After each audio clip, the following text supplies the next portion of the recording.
Take a look behind the curtain with a real whistleblower and American patriot. Prepare to embrace the uncomfortable truth because this program has no time for comforting lies. Here is civil liberties enthusiast, Second Amendment defender, and recovering FBI agent Kyle Seraphin.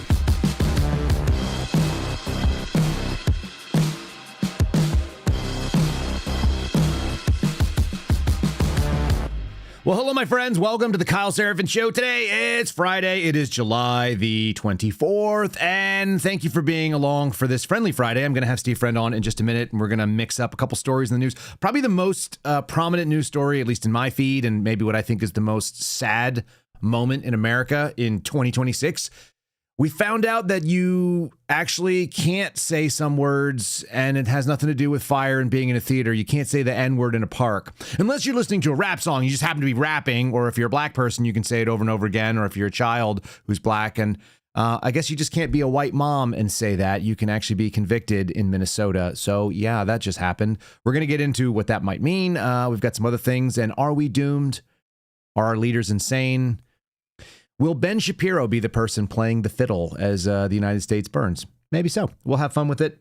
As usual, guys, we're going to have a pretty sarcastic and, I don't know, lighthearted take, some gallows humor, black humor on what we're getting into here. Before we get started, let me just remind you guys that you may want to take a look at Patriot Protect. And here is the reason number 500 why you might want to look into it. It's patriot-protect.com/KYLE, patriot-protect.com/Kyle.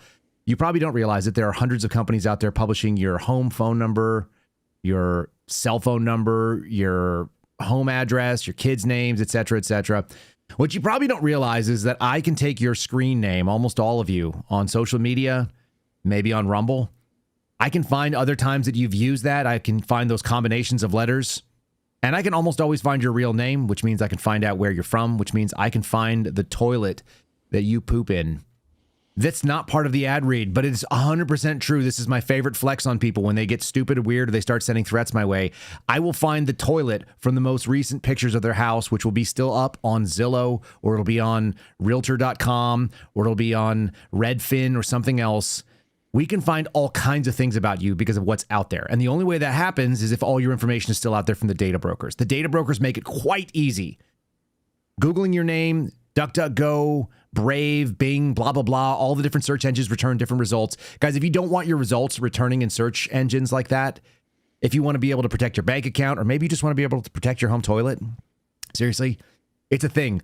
People can find out all kinds of stuff about you. It doesn't take very much. I was on the Viva Fry podcast yesterday. I sent him a picture of his master bathtub, which is a view from his toilet because I couldn't find the actual toilet himself. And he sent me a picture and he's like, yeah, no, you're right. This stuff is out there. And these are for people who are in the public space and in the private space. If you don't want that, scrub it off.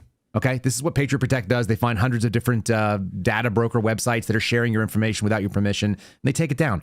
And it makes you much more unsearchable, and it makes you have less attack surfaces available for scammers and cyber criminals or just weirdo former FBI agents who are trying to show you what your toilet looks like to however many people want to see it on social media. It's a silly way of talking about this, but it's a serious issue, and you definitely don't want this stuff out there. All right, check out patriot-protect.com/Kyle. Use promo code Kyle. You get 15% off. Takes it down to about $5 a month for their least expensive program. You can spend more. They have other programs as well. Check into them. See if it's right for you. There's a link in today's show description. We're going to get started right now with a Friendly Friday episode of You Can't Say That.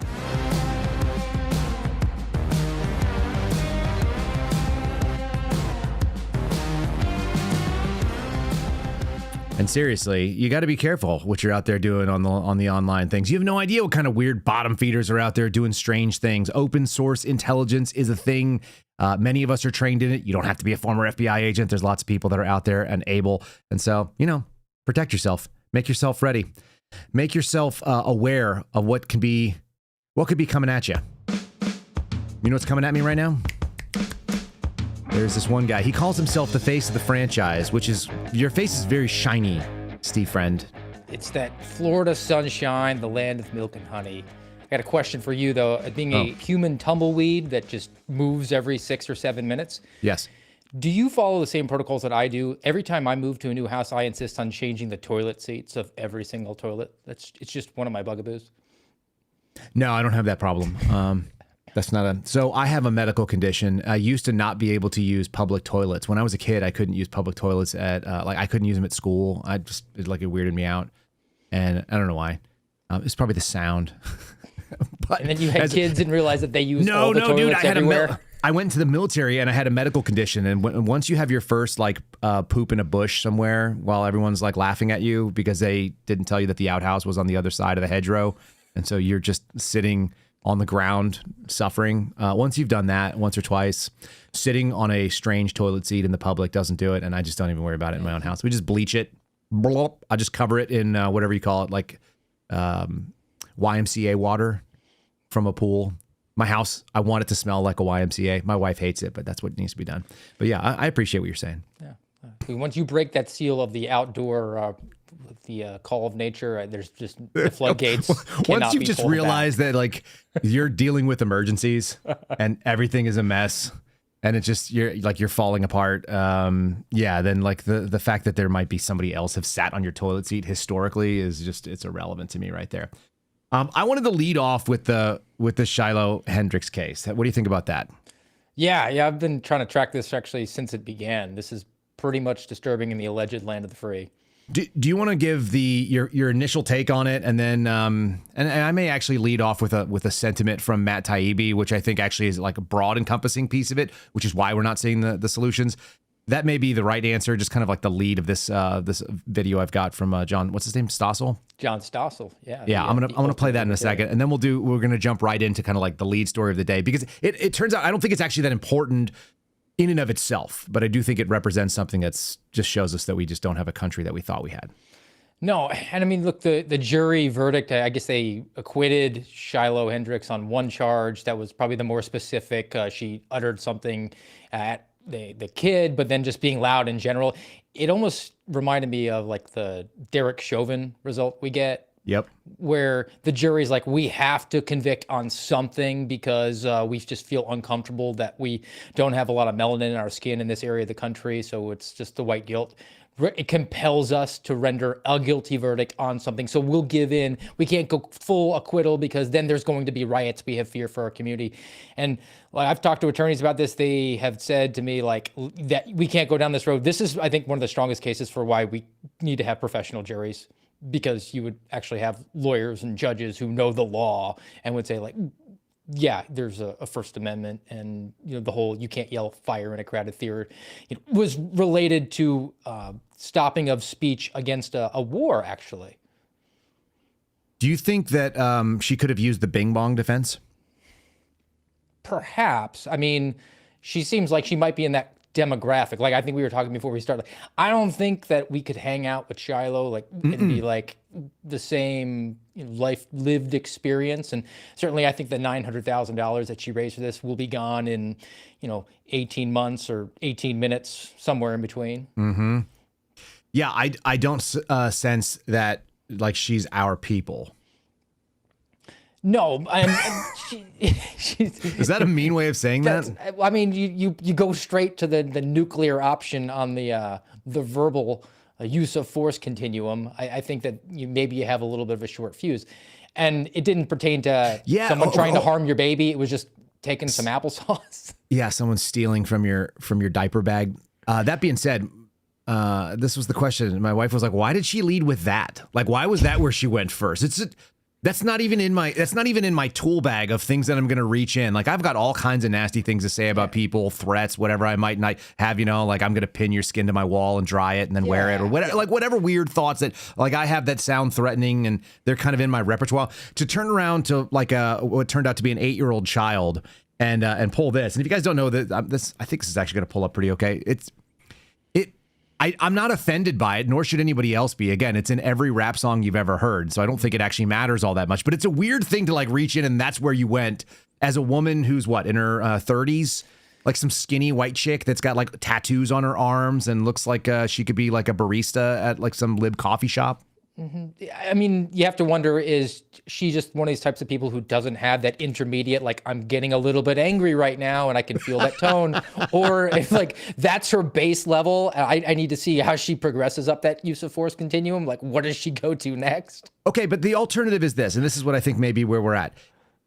we're kind of sitting in a moment. I had one of my buddies reach out who I love to death, and he sent me a Victor Davis Hanson video.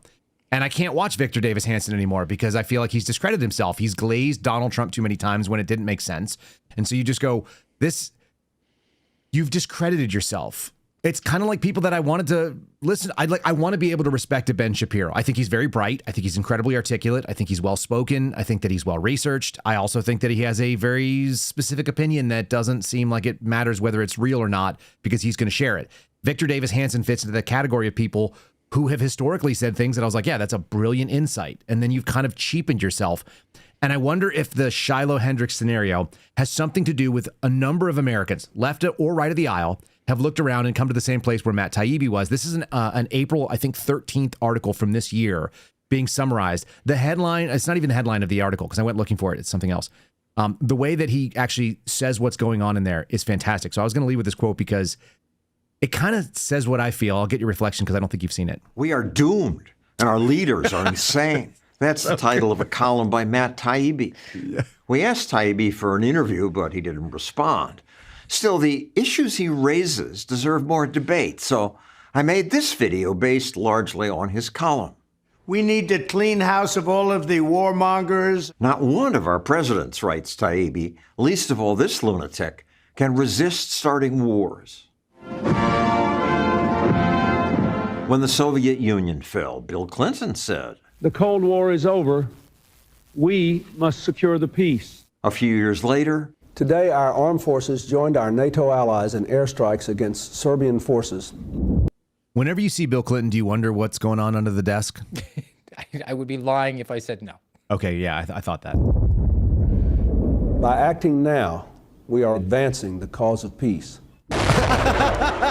Bombing doesn't always advance. Hold on.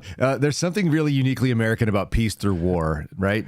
War is peace. Yeah, okay. Keep going. We'll just play this a little further. Advance peace. NATO today admitted and apologized for hitting houses in the southern Serbian town. 20 people, including children, were killed. George W. Bush was elected after saying, America will not be the world's policeman. I'm not so sure the role of the United States is to go around the world and say this is the way it's got to be. Operation Iraqi Freedom. Then Bush became history's. Today I posted something at Donald Trump Jr. and I just was like, hey man, because he was out there, he's like, this is what the rhinos and the globalists and the blah blah blah. And it's like I don't dislike Donald Trump Jr. like on principle. I actually like him. When we interacted, he's a pretty likable guy. He's bright. He's quick-witted. You know, when I was on his program for a long time, my dad said it was like two capable talkers in a tennis match, just like smacking the ball back and forth. And then eventually I just had more information than he did. So be it. We were talking about my story, so that makes sense. But at what point do we just kind of go like, hey man, we were promised something and then it didn't happen? How many of those? He just took it back to George W. Bush. I'm sure it's been even before that, where people had to look at it and say, we had a promise. There was no delivery. At some point, maybe you just start dropping N-bombs in the middle of the playground. Is that possible? I mean, I can see you being at your wit's end with that. Like, you get the promises, right? Let's make an analogy. You go to the restaurant and you order the bacon cheeseburger. Let's do it. Medium rare. Yeah. Right? And they bring it out to you, and it's not only not a bacon cheeseburger medium rare, it's like a soy burger with dairy-free cheese and no bacon on whole wheat, gluten-free. I'm rioting at this point. I mean, and what you get is, if you say, look, this is, I guess, in the same theme, but not what I wanted. I'm not happy with this. All you hear from those who are doing the MAGA-land acknowledgments is, well, what did you want? Would you prefer to have a kale salad? I guess you just wanted a kale salad. It's like, no, I just wanted what I ordered. Which you said, there was a picture of it on the menu. I'm not the bad guy here. I'm not the a-hole for saying you didn't deliver me the food that I ordered. Let me show you what I ordered. Let me just show you. I think you ordered the same thing. I am the candidate of peace. I am peace. People don't believe that. A vote for Donald Trump is a vote for a man who wants to end wars, not start them. We do not want war with Iran. We actually want peace. The Iranians are clearly not very good at war. Perhaps they should follow President Trump's lead and give peace a chance. Kamala's campaigning with warmongers like Liz Cheney. How do you think that is? She picks Liz Cheney, whose father virtually destroyed the Middle East. You don't like Donald Trump today? What do you like, Liz Cheney now? You're on Liz Cheney's team? Is that what we got going on? I guess you would prefer to have Kamalamanism. That's You're right. just a traitor to the country. You know what? You're insufficiently MAGA. That makes you a communist. I mean, that's for sure. Okay, so there was a guy, he used to wear a bow tie. He would wear a tan suit. He would run around kind of awkwardly, and he was a children's show. And at one point in time, he was caught in a state of inappropriate dress in an adult movie theater. What was this person's name? Pinky Herman. You a-hole. You're not invited to the playground or the playhouse either. This is what we got. So we ordered the I am peace. The people don't believe it, but I am peace. I'm gonna end wars. I'm not gonna start the wars. And then he went on to telling you that Pinky Herman, because he's totally with it. An 80-year-old should be president. He's as big as Elvis. He's as big as Elvis. Here we go. And yet, your terrible Senator John Ossoff, he's terrible. Boo! And the Democrats in Congress are voting with the communists every single time. They're afraid of the communists. You look at it. Now, I fought Ossoff before, as you know, and we won. We had a great success against this guy. He reminds me of Pinky Herman. Did you ever see Pinky Herman? John Ossoff and the congressional Democrats voted. Who's laughing at Pinky Herman unless they're going like, wait, Maybe because you just figure that, grandpa is like so out to lunch a little bit that it's kind of endearing and charming. But the thumbs down in the background of the strategically planted people back there, that is worse, Steve. worse K-fob than professional wrestling. That is brutal how bad that. I fought him before. Really? Did you get a pinfall out of that one, though, or a submission, Mr. President? It's so silly, man. Okay, so what is the number of people, what is the percentage of Americans that are not thrilled about having data centers in their town? It's roughly 70%. It's like 77% Democrat, 63% Republican, but roughly 7 in 10 Americans would be characterized as an anti-tech violent extremist by America's preeminent premier $11 billion law enforcement agency. That was a lot in there. The FBI called people who don't like them potentially terrorists or domestic terrorists. They're definitely in the threat landscape. What do you think Donald Trump thinks about AI data centers, just off the top of your head? Liquid gold, baby. Yeah, there's a lot of money to be made here, so you just have to you can't fight it. You just have to have it. Just bend the knee. Who cares if there may be some downstream costs to you? Who cares if there's people that are saying, my wife follows a lot of farming news and agricultural stuff. She's kind of into the crunchy life, or she aspires to be part of the crunchy life. And she said there's farmers that are having stillborn calves and a bunch of other weird stuff that's happening, that there's maybe a disruption that's happening, just like who knows. But they're obviously chewing up land that could be used for farming and stuff like that. And who knows what sort of waste products or what sort of RF is coming out of there. Anyway, Donald Trump just said, suck it up, kind of like, because there's money. It almost tells you what the guy's value is. The ratepayer protection plan to me is very important because you have to convince your community how great these things. You can't fight it. You have to go with it. And you're going to have all that protection, and we're giving you automatic protection. But you're going to make a tremendous amount of money. You're going to reduce taxes. And you're going to have something that if you don't have it, everybody else wants it. So these are the smartest people. Most of you in this room, we have a couple probably on the other side of things. They disagree, but I don't know how they can disagree. Your community and your state's going to become rich, and there's very little disruption. And again, if you don't take all that money, somebody else is going to take it. You might as well do it yourself. Crazy. And for those of you who are wondering, like, are you sure he's talking about AI data centers? Yes. Behind him is a backdrop that says the Ratepayer Protection Pledge, which we, the American taxpayers, paid for that background banner. Not very much money, obviously, but still some money. So that he could talk about this press release from the White House, which actually came out on March 4th. And this is the story. Can you read it? Is that big enough for you to read? It's really tiny, and I'm Hold on, 40. let me help you out. You're getting old, Steve. So without your readers on, how about that? Can you read that?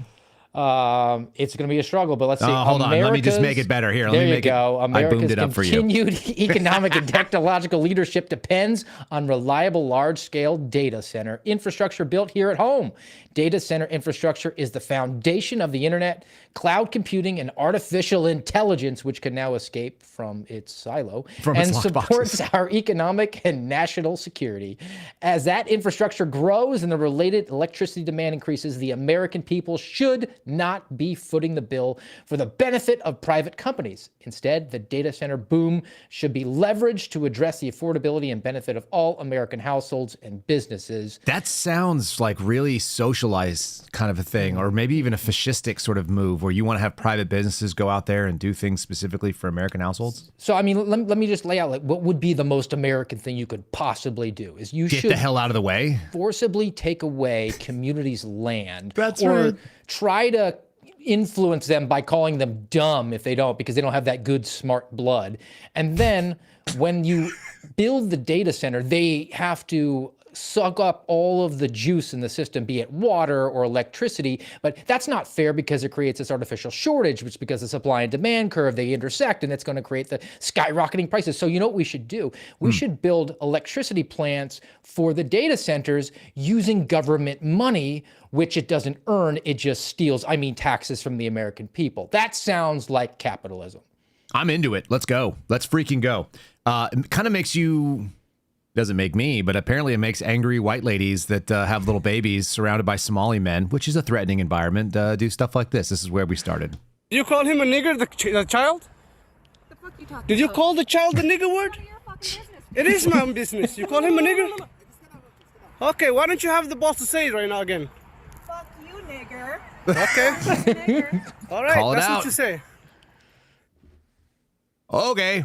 Well, that's not very nice. Again, So the entire encounter is over at that point. And that's yet, it. That was the entirety of it. So those were considered to be quote unquote fighting words, incitement to violence, and incitement to a like public unrest. We'll get into there was the actual. no violence, but yeah. Well, that's not relevant. I mean, you don't have to have actual violence for there to be the incitement of violence. Just like you don't have to have you don't have to be violent or necessarily extremist to be a violent extremist, right? That is true. That is true.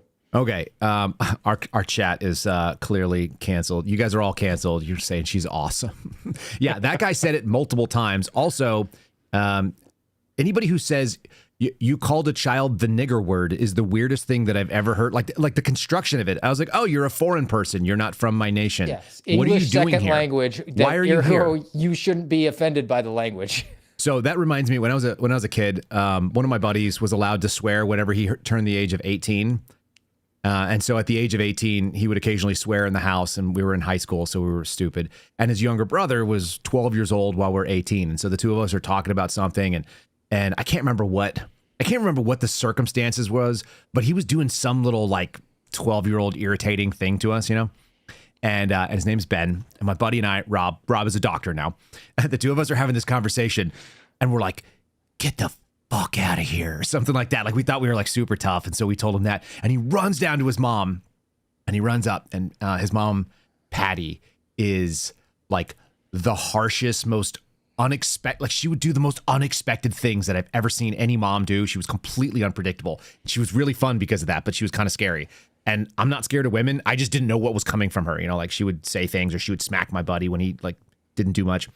And her son, who's 12, runs down there, and she goes, Mom. He goes, Mom, Robbie said the fuck word. And the mom just smacks him across the face. And she was like, when you're 18, then you can say whatever you want. You know, and it was like, whoa, I had no idea. I just love, like, that's the only time I've ever heard anyone use an expression like that, where they use the swear word without the abbreviation in front of it. And other than my buddy's mom, Patty, it's truly foreign. She was foreign to me too, because the way she did that was really bizarre. In any case, this is the MS Now. This was written when it was MSNBC, I think. This is actually really fun. This is from May of 2025. And this whole article, it's like a time capsule of insanity, Steve. I mean, I'm serious. How MAGA centrists blame the viral racist rant on the woke. Now, we just heard the entirety of the interaction. The entirety of it. Yes. Okay. What was the rant, for my awareness, since I don't I think that video was like 36 seconds long. Yes, and I mean, if you could construe or characterize any particular part of that exchange as being a rant, it would actually be the dude calling it the N-word word, right? Like he was trying to set a narrative, ergo he kind of ranted. She just kind of like shrugged her shoulders and then was like, you know what, I'll go there, and then turned around and walked away. She thought about maybe I should just disconnect and leave, and then she was like, "Oh, you wanna goad me on? I'm gonna bring it to you." Okay, so I make bad decisions normally, so I'm gonna get the final word. yeah. Some of that might be fatigue with dealing with a man who turned out to be a sex offender, and was, I think, I'll have to look up and see if he was convicted, but I know he was arrested for sexually assaulting and raping a 16-year-old that he lured into his home with another man. So that's pretty cool. I mean, most of us would be fine with just dangling him off a helicopter and throwing him into one of the Great Lakes. I don't think you could throw people in the ocean anymore, but if you throw them into the American side of the Great Lakes, is that considered, that's not a deportation, so I feel like that should be acceptable. That or Gulf of America or wood chipper is always on the table. The wood chipper is always kind of like, who was explaining to me this, that wood chippers actually famously get bound up on certain things, especially when you start putting a lot of like wet organic matter in. So you don't actually want to do wood chippers, even if you run them low, like my buddy Jess says. I think the answer that was proposed was snow blowers, which rip pretty aggressively through wet all kinds of times, and they have really good throw, so you get distribution. Anyway, we have all these different ideas about what we should do to pedophiles. None of them are very nice. This story is also kind of crazy because people are seeing it in the chat here. The sub headline is, a woman earned over $700,000 in donation after calling a child the N-word, as though that's the only thing that happened. It's like she walked up to a child and called him the N-word, and then people just paid her. That's a pretty wild thing. Trump-friendly pundits blamed it on the left, provoking the so-called woke right. This, like I said, this whole article is pretty wild, so I want to read through some of it because it's fun. Shiloh Hendricks, a white Minnesota woman, went viral after repeatedly calling a child, who we should also say was an 8-year-old thieving Somali piece of garbage, who was apparently not raised right, and then was being defended by a sex offender. That's good. Had a financial windfall. She received reportedly $700,000 from a crowdfunding site. Do you know that the man who was the cameraman there that says the N-word like that, he also got a couple $100,000. Did you know that? Oh, well, it doesn't surprise me, but no, I did not know that. I'm gonna play the attorney's reaction to this verdict afterwards, which I actually think is I think it's important, and there's nobody else covering it, so we'll play that. Tom Hennessy's up there doing that it. guy did not have to mount a legal defense. That was just straight cash, homie. Yeah, no, there's no charge against him. He's just a dude who's out there who needed money because he was struggling with life after this woman devastated him, apparently. To have applesauce. Okay, so it's not shocking. Far-right racism and white grievance culture have been ascendant and increasingly mainstream for the past decade. This is just a statement that they make in this article, which is not listed as an editorial for whatever it's worth. Okay, this is how these things happen. Their most influential avatar, President Donald Trump, is once again in power. It doesn't get more mainstream than the presidency. This is some wild mental illness. This is the reason why I don't spend any time covering the political left right now. Correct. I only want to talk about the people who are in power that can do stuff, because this looniness, this is deeply, deeply mentally ill, in my opinion. It's like you live in an alternate reality to the one that we all live in. Yes. We just saw the video. Should I do it one more time? It's not going to be that long. Go for it. Guys, far-right racism and white grievance culture have been ascendant, and Donald Trump is the most influential avatar. Did you call him a nigger, the child? The fuck you talking Did you about? call the child the nigger word? None of your fucking business. It is my own business. You call him a nigger? Okay, why don't you have the boss to say it right now again? Fuck you, nigger. Okay. Nigger. All right, that's what you say. All right. That's what you say. It's okay. clearly so Donald Trump's fault, because she's clearly a a MAGA person. hat. Look at her. She's so MAGA too. You saw the MAGA hat she has. She's like a lefty with. Anyway, all right. But this person says, but to call many of those I call MAGA centrists, ostensibly non-conservatives who blame the left for making them either Trump supporters or very Trump sympathetic, unabashedly right-wing racism is terrible, but entirely new. It's an entirely new phenomenon. Whatever the hell that means. That was the longest, most stilted sentence. Anyway, she goes on. They've even coined a name for Hendricks and her donors as white. They're the woke right, whatever this is. So we've had woke Reich. We've had the woke right. We have all these like stupid labels of division and nonsense. And she keeps talking about MAGA centrists. I mean, MAGA is a centrist movement at this point, as far as I can tell, because it's definitely to the left of 90s Democrats. Yeah, you just said in reality, in practicality. You said you don't waste your time with the political left in this country. I mean, I'm like, well, by criticizing the MAGA, you kind of are, but that's just I suppose because, you're right. You know, that's where we are at in the country right now. I'm going to link this in the comments because I want people to see it, because if you read, you really should read this to see a 1-year-old version of what I don't, like I said, it's mental illness. In the MAGA centrist telling, the woke left is obsessed with identity politics and clings to perpetual victim mentality. Literally in this article, we can already say that's true. A desire to cancel its adversaries, and adherence to bonkers conspiracy theories, and it rewrites historical facts to suit its political agenda. That perfectly encapsulates what I think goes on in wild leftists. If you were to take that paragraph you just went and through and read it verbatim to somebody that was there when Bill Clinton was promising no new wars, they would say, that's English, but I have no comprehension of anything that you're saying right now. All of that is invented ideas in the last 3 decades. That sounds about right. The woke right, they say, is merely an unfortunate mirror reaction to that. So you're perpetually a victim. You are race-based, identity politics, adherence to conspiracy theories, and so the political right is doing the mirror image of that. I don't even think that's what's going on here. I think this is a woman who has nothing to do with any of these movements, who had a 8-year-old thief trying to like rip through her bag. If you've ever had a kid go through your bag, like your first instinct is grab them by the face and just push them away from your stuff, because you're like, something's wrong. Some failed socialization happened here. Oh yeah. And it just turns out that it's always a very specific type of person, at least in my experience. It's children who are raised by non-American parents. They don't know what like normal boundaries are. They don't like, I've never once seen someone creep into a bag as though they were entitled to it that didn't have a socialization issue, that they didn't, if they shared my culture, their parents did, then that doesn't happen. The end. I mean, that's what we were taught from day one, right? Like you go to your friend's house and you say, Mrs. Jones, can I have a snack? May I please have a snack? May I please have a snack? Look, my kids were playing with some neighborhood kids a ways back, and we have a refrigerator out in the garage with some extra drinks, and one of the kids went into that without saying a word. I thought my wife was going to blow her stack on that one. Right. Right? Like you can the get audacity one, just that ask. you would do that. Right. The audacity of it. It's pretty intense. And so this ends up being a parenting issue. I don't think it has anything to do with MAGA or otherwise. And again, I don't think this woman is a MAGA lady. Anyway, here's the story again from the Minnesota Star Tribune. The woman who hurled racial slurs. She didn't seem like she was so much hurling as she was sort of like, those were like defensive shots as she was on the way out. Counter punches, yeah. Counter punches. Okay. A former Rochester woman was fined $1,000 and sentenced to community service in a case that went viral nationally. So just so everyone understands what's at stake here. It was $1,000 and she raised something like $900,000. I'm sure she paid a ton for the attorneys because that sucks. And she's going to have to do community service.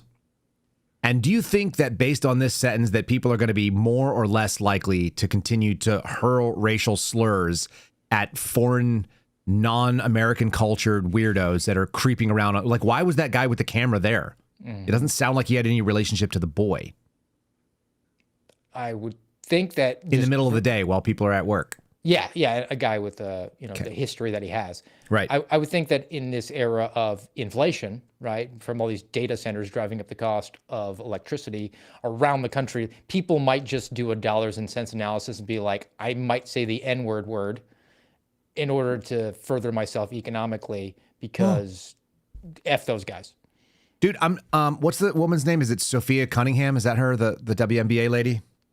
Oh, the pointer. I can't name a single WNBA. Yeah, player. I can't either. But look at this. Okay, so listen, folks. And I didn't scan this down because forgive me on this one. I grabbed videos instead. Okay, she was fined $1,000, sentenced to community service. Right? Would you assume that that's the entirety of the sentence based on what you just heard there? That has a period at the end. I think so. And they're not limited by words. This is an online print. Shiloh Hendricks, 37, was fined $1,000 by District Judge Krista Daly. You blew it. You got a female judge. We're going to come to that in a second. Hendricks also received a 90-day stay in jail and was ordered to perform 200 hours of community service. They maxed it out on her. Is that a suspended sentence though, like contingent on her paying the We're fee? going to keep.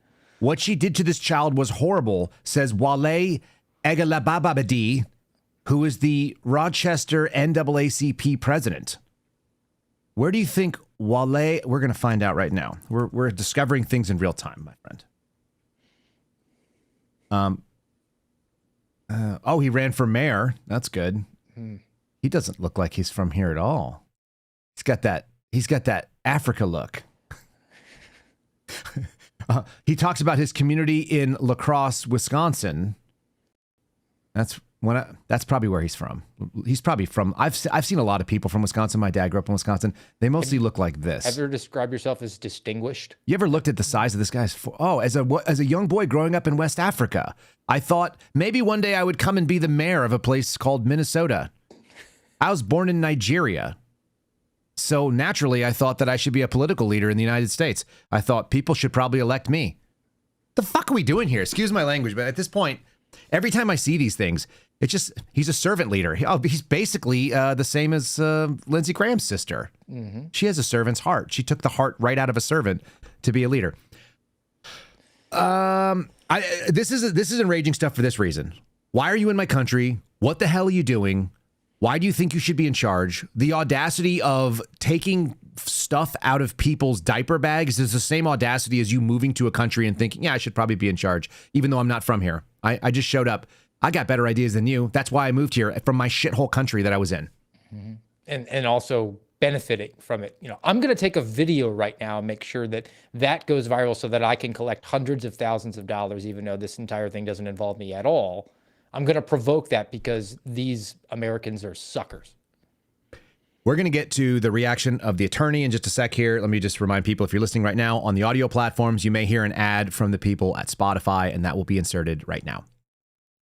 And if you didn't hear anything, great. And if you did, you can tell me what the ad was. Sometimes we get Ben Shapiro on here. We've had Daniel Bongino advertise, Fox News, some other funny stuff. If we mention things, then they tend to advertise on us for some reason. Check us out on Rumble. Give us a like. If you're listening on YouTube, give us a like. Subscribe to the channels wherever you have it. Support it. Share with a friend if this is resonating. If you haven't seen this video before, let's check it out. All right, Mr. Steve Friend, we're going to get into the video of the attorney of the woman who was convicted, who said he was basically fighting an uphill battle against not just the prosecution, but also the judge, because they were all working in tandem, and that's just the way that things are today. I'm going to leave you on the screen so we can react to it. We'll stop it at any time you like. What's your reaction to the verdict today? I think it's pathetic.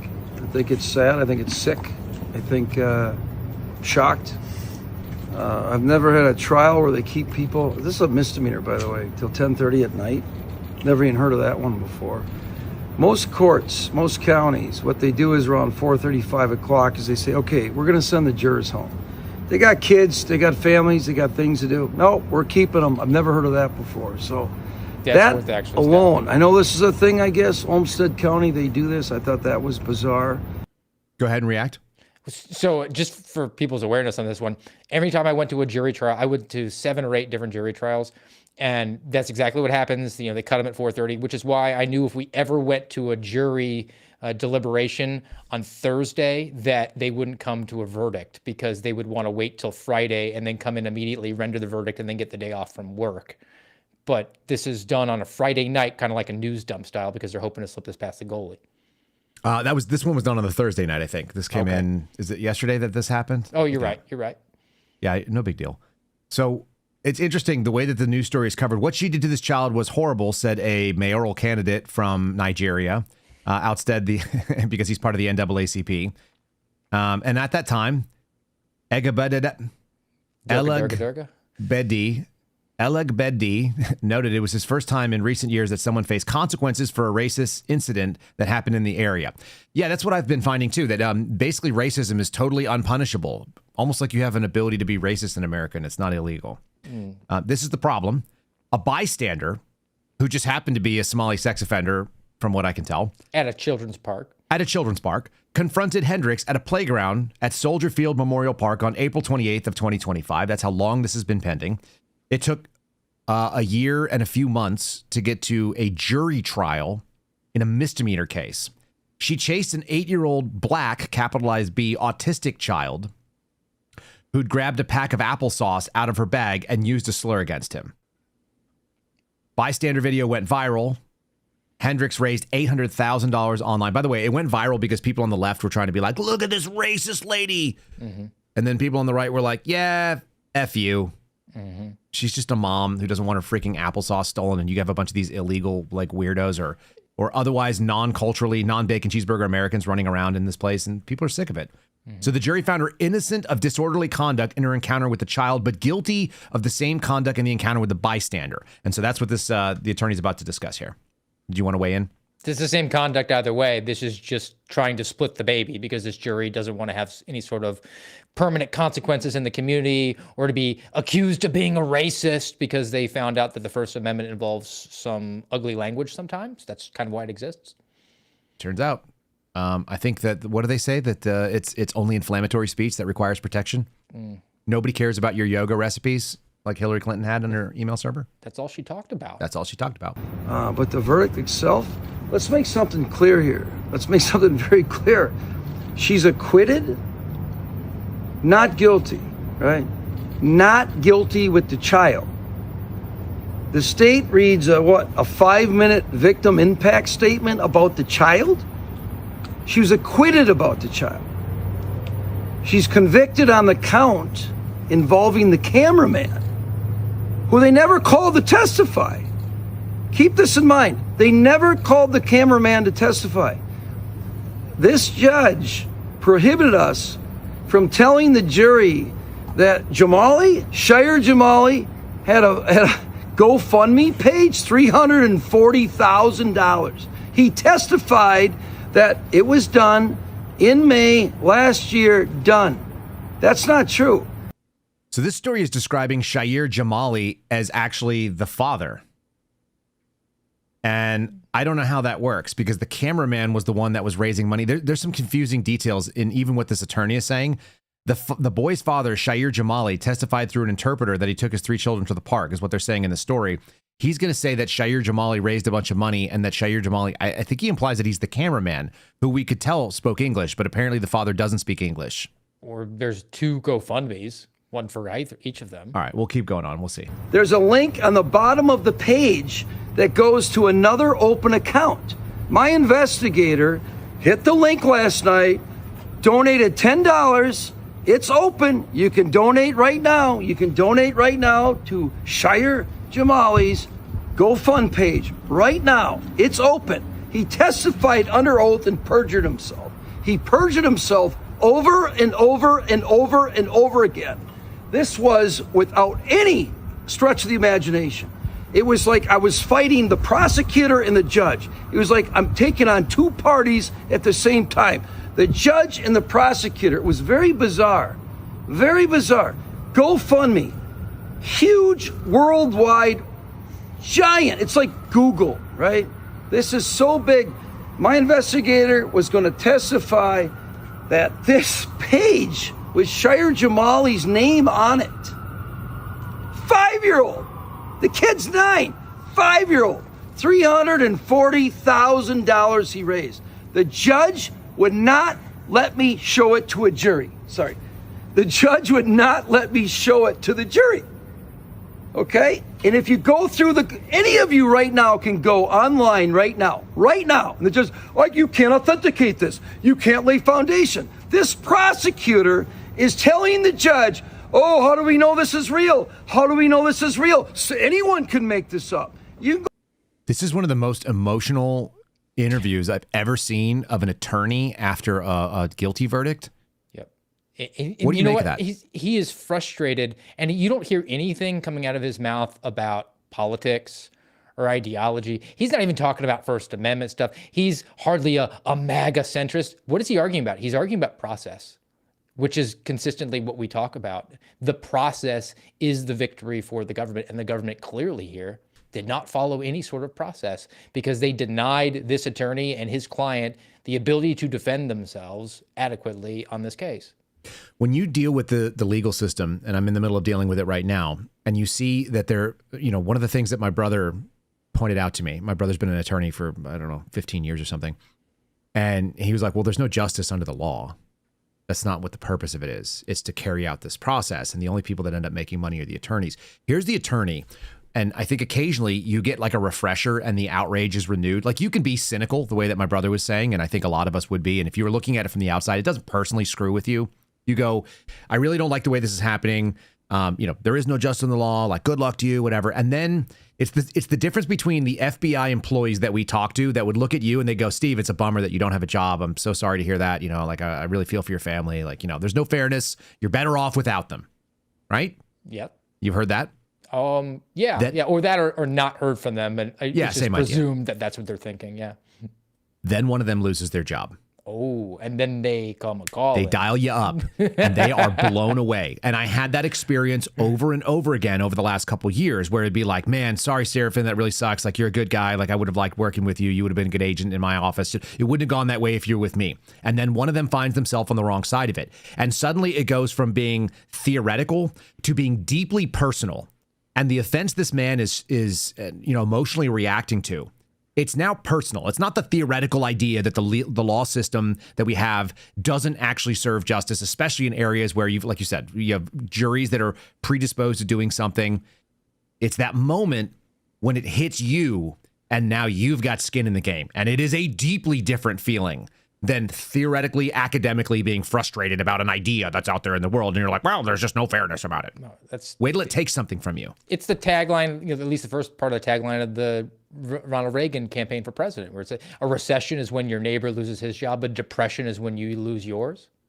That's it. When it gets personalized. I'm going to play a little more of this because, and I'm going to post this over on Locals for anybody who wants to see it. Go online right now, today, right now. Go on that page, unless they run and take it down. Scroll down. He has an open GoFundMe. He said on the stand he does not. He lied and lied and lied and lied. This entire thing's a shakedown. They ought to be ashamed of themselves. The prosecutor should be ashamed of himself. The judge should be ashamed of herself. I had a battle here for 4 days on a stupid misdemeanor, disorderly conduct. This is nuts. This was crazy. 340,000. Nope.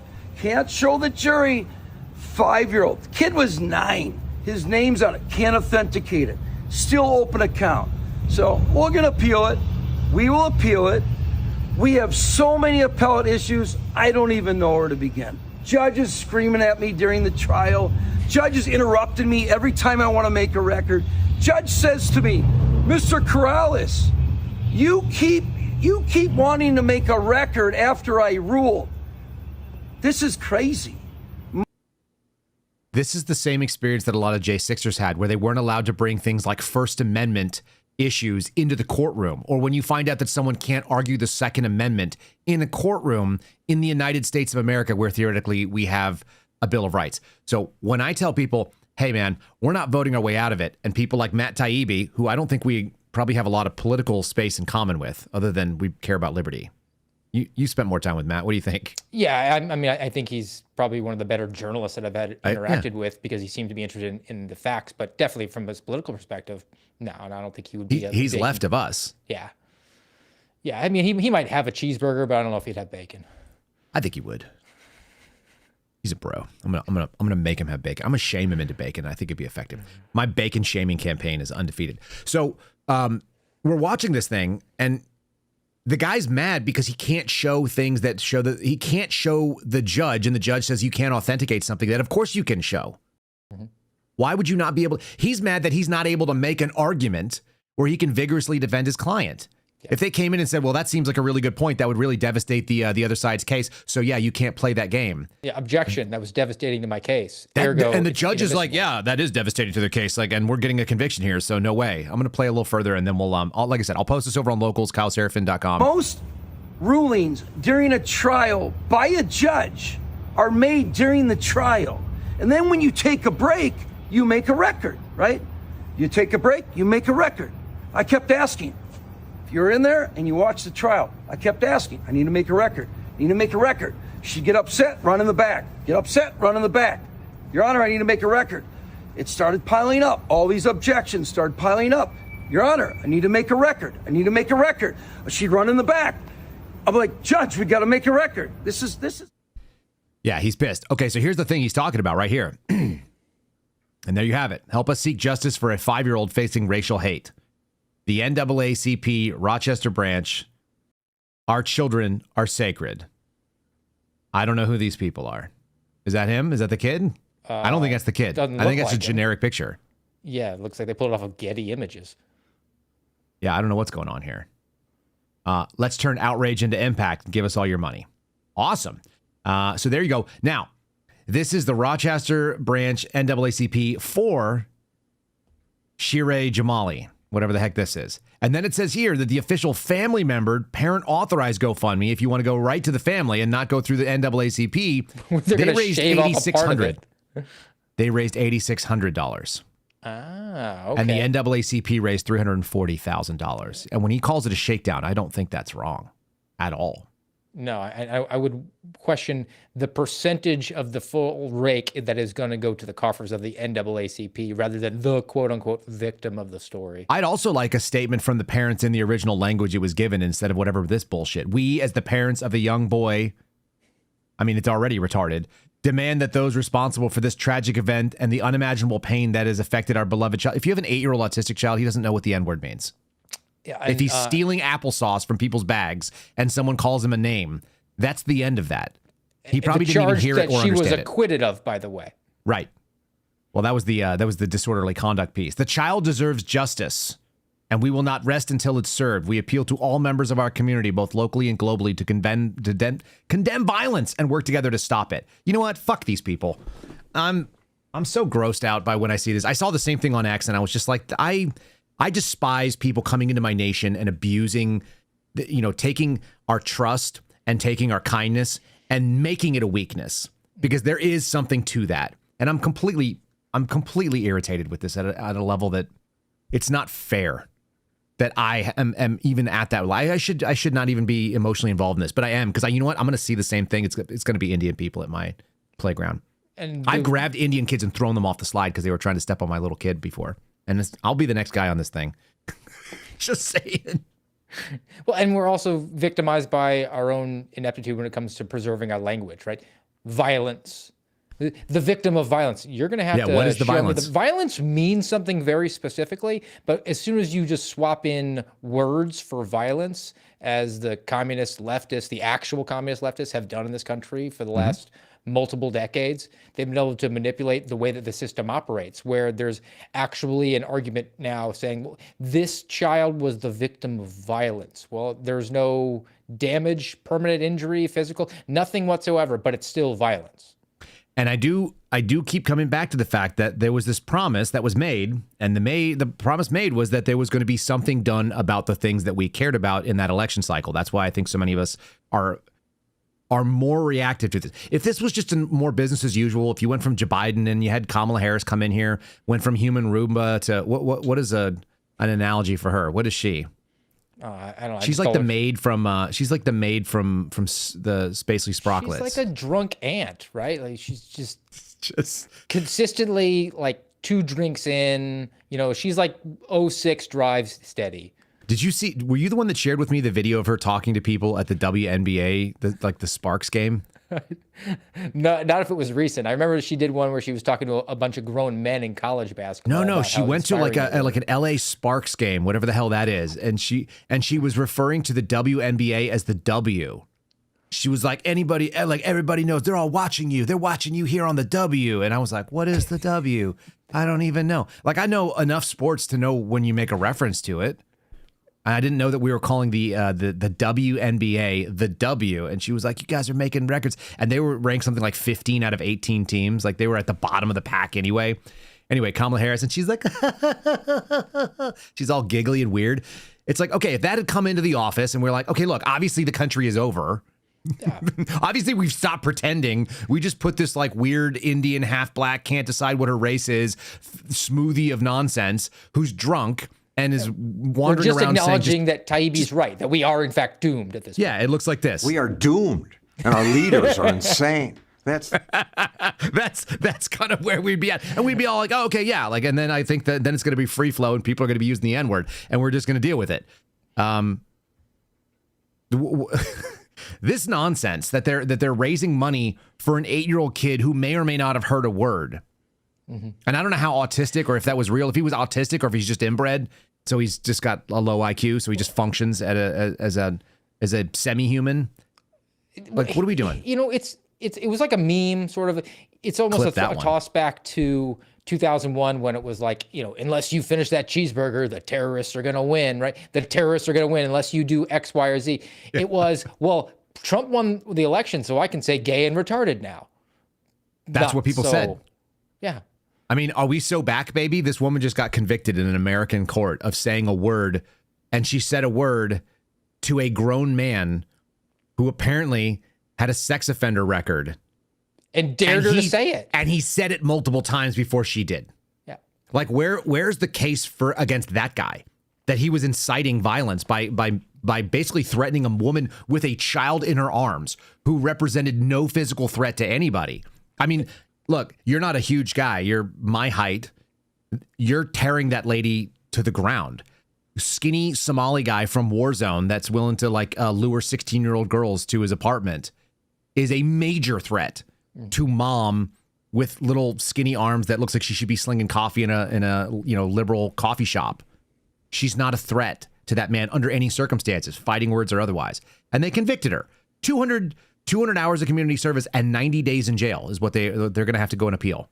And the $1,000 fine, which is just, that's like spitting on you after they take probably $200,000 or $300,000 in court, in lawyers' fees. And her name is forever if she tries to go and get a job or do something like that. Her name is mud at this point. There's a permanent red flag on it. 100%. All right, let's go into some of the other stuff that's happening out there in the world. Why not? We'll do that. But real quickly, if you guys are watching on YouTube or Rumble, give us a like, share, subscribe, etc., etc. You guys know the routine. You may hear an ad on the audio platforms right now, and that can be easily controlled the best way. And also with the video, you can go to KyleSeraphinShow.com and get us on Spotify. So let's do this one. This is the new left push.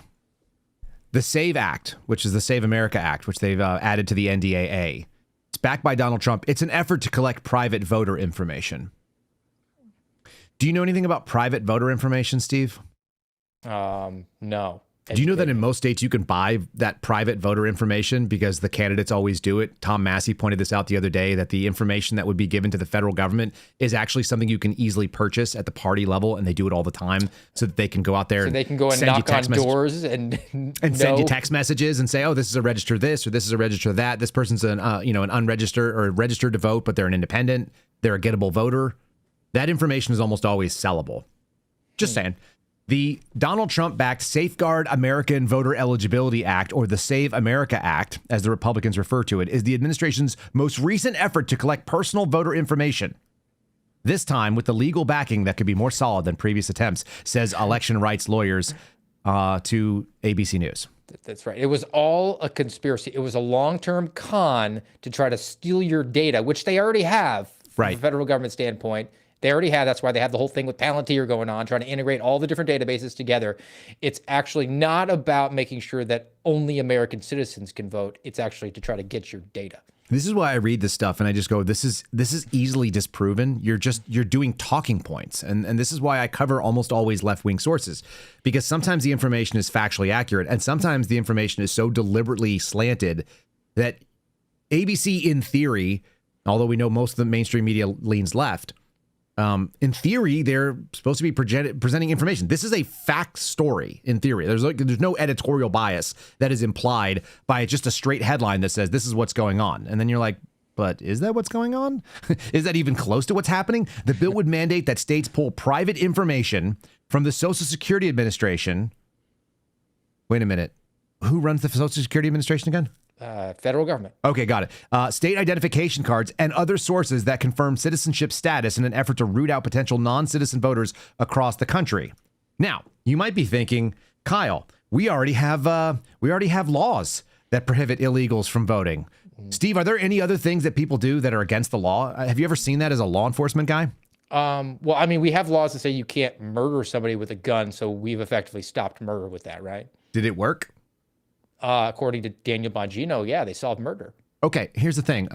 It's hard to believe that kind of stuff when you know that there's still murder, and it's hard to believe that people can still vote. Hi, just a quick question for you. I know you're vehemently opposed to the Save America Act, but does the recent revelation in New Jersey with the aliens who are actually registered to vote change your opinion on getting that legislation passed? Look, it is already illegal for someone who's not an American citizen to vote, period. But there's at least 400 aliens that did vote. There are already laws to prevent that. Well, do you And think if anything's gonna people happen? have violated the law, then they should be prosecuted. Do you think Easy. anything's actually going to happen? I thought Democrats always said that there's no evidence of I don't illegal voting. understand why you want laws that are already there. That they're not makes being- no sense. But I thought Democrats. She's like, is there a room that I can leave this lady? She's asking me these questions, and I've already told you. There's already laws. Will we ever see another law about gun control from Elizabeth Warren, do you think? Healthy wager, yes. I think if you're looking at the Kalshi markets, that's in the upper 90 percentile. That's not cool, dude. Listen, it's not just about the fact that there's already laws against this. It's also about the fact that it's really hard to get documents. What identification documents do you possess in your home that could potentially be used to identify you if you were, say, I don't know, have to go down and say, Steve Friend, present yourself, show your papers. Who are you? So driver's license. Okay. What else? Birth certificate. Okay. Social security card. Where would you get these things? How do you find these things? Where would they come from, Steve? The government. You could just go down to the DMV and get one. Okay, so I think you're making light of how difficult this situation is to get those documents. What about a passport? Do you have a passport? I do have a passport. But they're hard to get. I don't think so. Not everybody has a passport, Steve. So are you That's saying true. that? Do you need a passport to vote on any of these things required? No, you don't. That's need just a one of the passport. options. Just one of the options to make you have an easier experience. We're going to provide an opportunity for you to present another form of identification. What if I were to say that you actually, even though you only need like one or two of these things, that you need all of them because I just want to make it sound like it's really hard. It's really hard to get ID, Steve. And by the way, to your question about making sure on the identification side, part of the challenge with this current bill that's being pushed here is the depths of requirements behind the identification. It's multiple forms of ID. It involves passports, which lots of people don't have.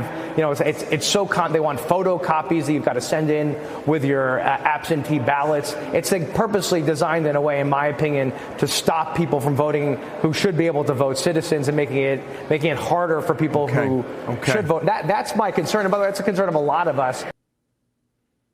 Well, I mean, that's why Kamala Harris has never actually ingested any alcohol, because in order to get the box of Franzia wine, she would have to present the ID. And we clearly know that as a woman who's married and as a person of color, that she clearly can't get that. There's no way she could get her, she could never get her birth certificate and then show that her married name. Did she take on Doug's name? I don't know. I tried to erase that from my memory. But I mean, look, just personal experience. My Doug, wife's never actually Kamala. voted or gotten No, his name is alcohol. Emhoff. She didn't take his name. right. So she dodged a bullet. Remember the whole thing where he was actually It's inflicting fine. They don't violence? have children. It's not even a big deal. Like they're not even. She's like a drunken auntie. What did she call herself? Mamala? Do you remember the cringy nature of that whole campaign? Sometimes I think back to some of the stuff that we covered from that side. Joy cometh in the morning, sir. I think that was that was like Nancy Mace level gross sexual stuff. And I don't think she should have been able to say that on national television. It's a controversial opinion, but that's the one I hold. I've gone back repeatedly. If you had one opportunity to ask any question, any enterprising journalist should have said to Kamala Harris, how many times have you been into a Planned Parenthood? I think that would have been the most devastating question that could have been posed. The amount of cackling and the Cackle-free. passage of time, the significance, and you just would say, well, like, you want Donald Trump's medical records. How many times? What's your body count? Yikes. Just share all your stuff. Okay, we're going to pivot from woman says mean word to mentally disabled child of unknown age at the time. And unknown, and also to sex offender. Family tree. Yeah. Yeah. Okay. Now let's get it. And she's convicted because you can't do that. ABC is also covering this. Will you read that headline? Because it's freaking fantastic. Over bagels and lox, Jews trained for anti-Semitic violence. Bubby carries now. I'm guessing that these Jews are the ones that break for bagels and lox on Yom Kippur, the day of fasting. I think what is They're what just is lox? cultural. They're not Isn't religious. lox just fish? Yeah. Why do you call it it's lox? salmon. Why do people call it lox? It's dried salmon. My wife can never tell me why they call it bagels and lox. Salmon jerky. It's freaking salmon. It's smoked salmon. Why don't we just call it bagels and smoked salmon? Because if you offered me bagels and lox, I'd be like, that doesn't sound bad. If you're like, hey, do you want a bagel with some like dried fish on it? I'd be like, nah, that doesn't sound like me. It's kind of like offering somebody like a tuna panini. I remember when I was in college, somebody was like, do you want a tuna panini? I was like, let me say it in a different way to you. Would you care to have a hot fish sandwich? And the answer is nah. No. I'm a stay. That's like soy milk. There's no milk cow, but they can't say soy juice because you gag. Okay. Critics say arming isn't the answer, as the NRA, you want more evidence that the NRA is not on my team, boosts locks and loaded group. This is the goofiest thing you've ever heard. And if you can you see the picture? It's a hat. It says locks and loaded in script, and then it has a blue and white icon of a blue background, or a blue field. Let's use field like our actual heraldry terms. It's a blue field with a white silhouetted foreground of a shooter with a Star of David in the middle of the shooter in blue. Is anybody under the age of 65 in this group? No, it's booby, which that's what, grandparent, grandma? Well, that's what my kids call their great grandma. Yes. Yeah, booby. Who knows what bagels and lox are? The only reason I know any of these terms is because my wife is from New York. Growing up in where I did, California, Texas, moving around the country in the South and in the Midwest, Southwest, I literally have never met anybody who called their grandparent booby. And if you said it, I'd be like, what is this? Why are you so mean to this old person? Why would you call them that? It's not, again, it's not in the dominant culture of America. And so anyway, this article is fantastic. Let's just see this. Oh, here we have it.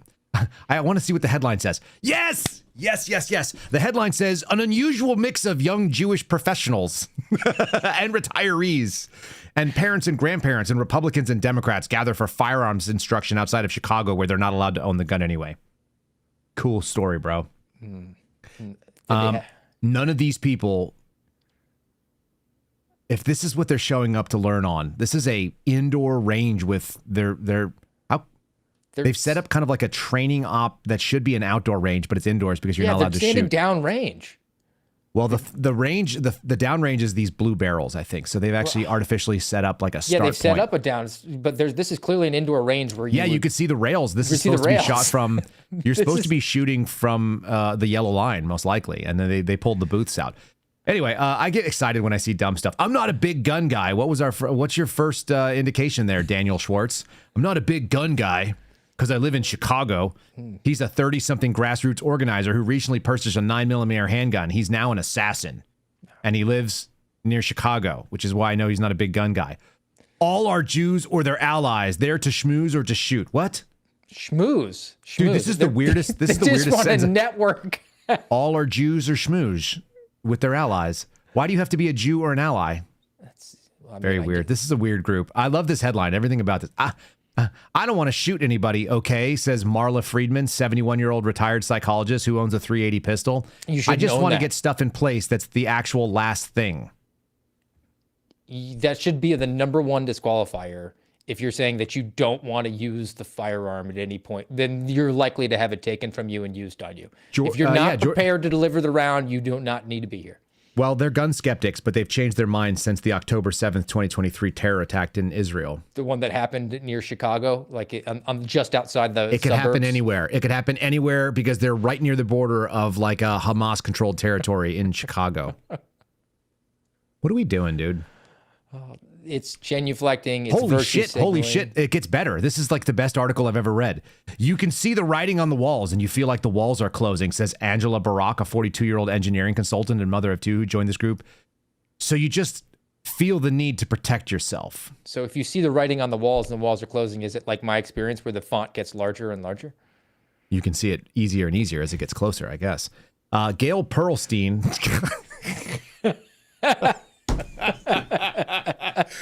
What is happening here? This is written by artificial intelligence. These no cannot way this be is real people. A bartender turns firearm instructor named Gail Pearlstein.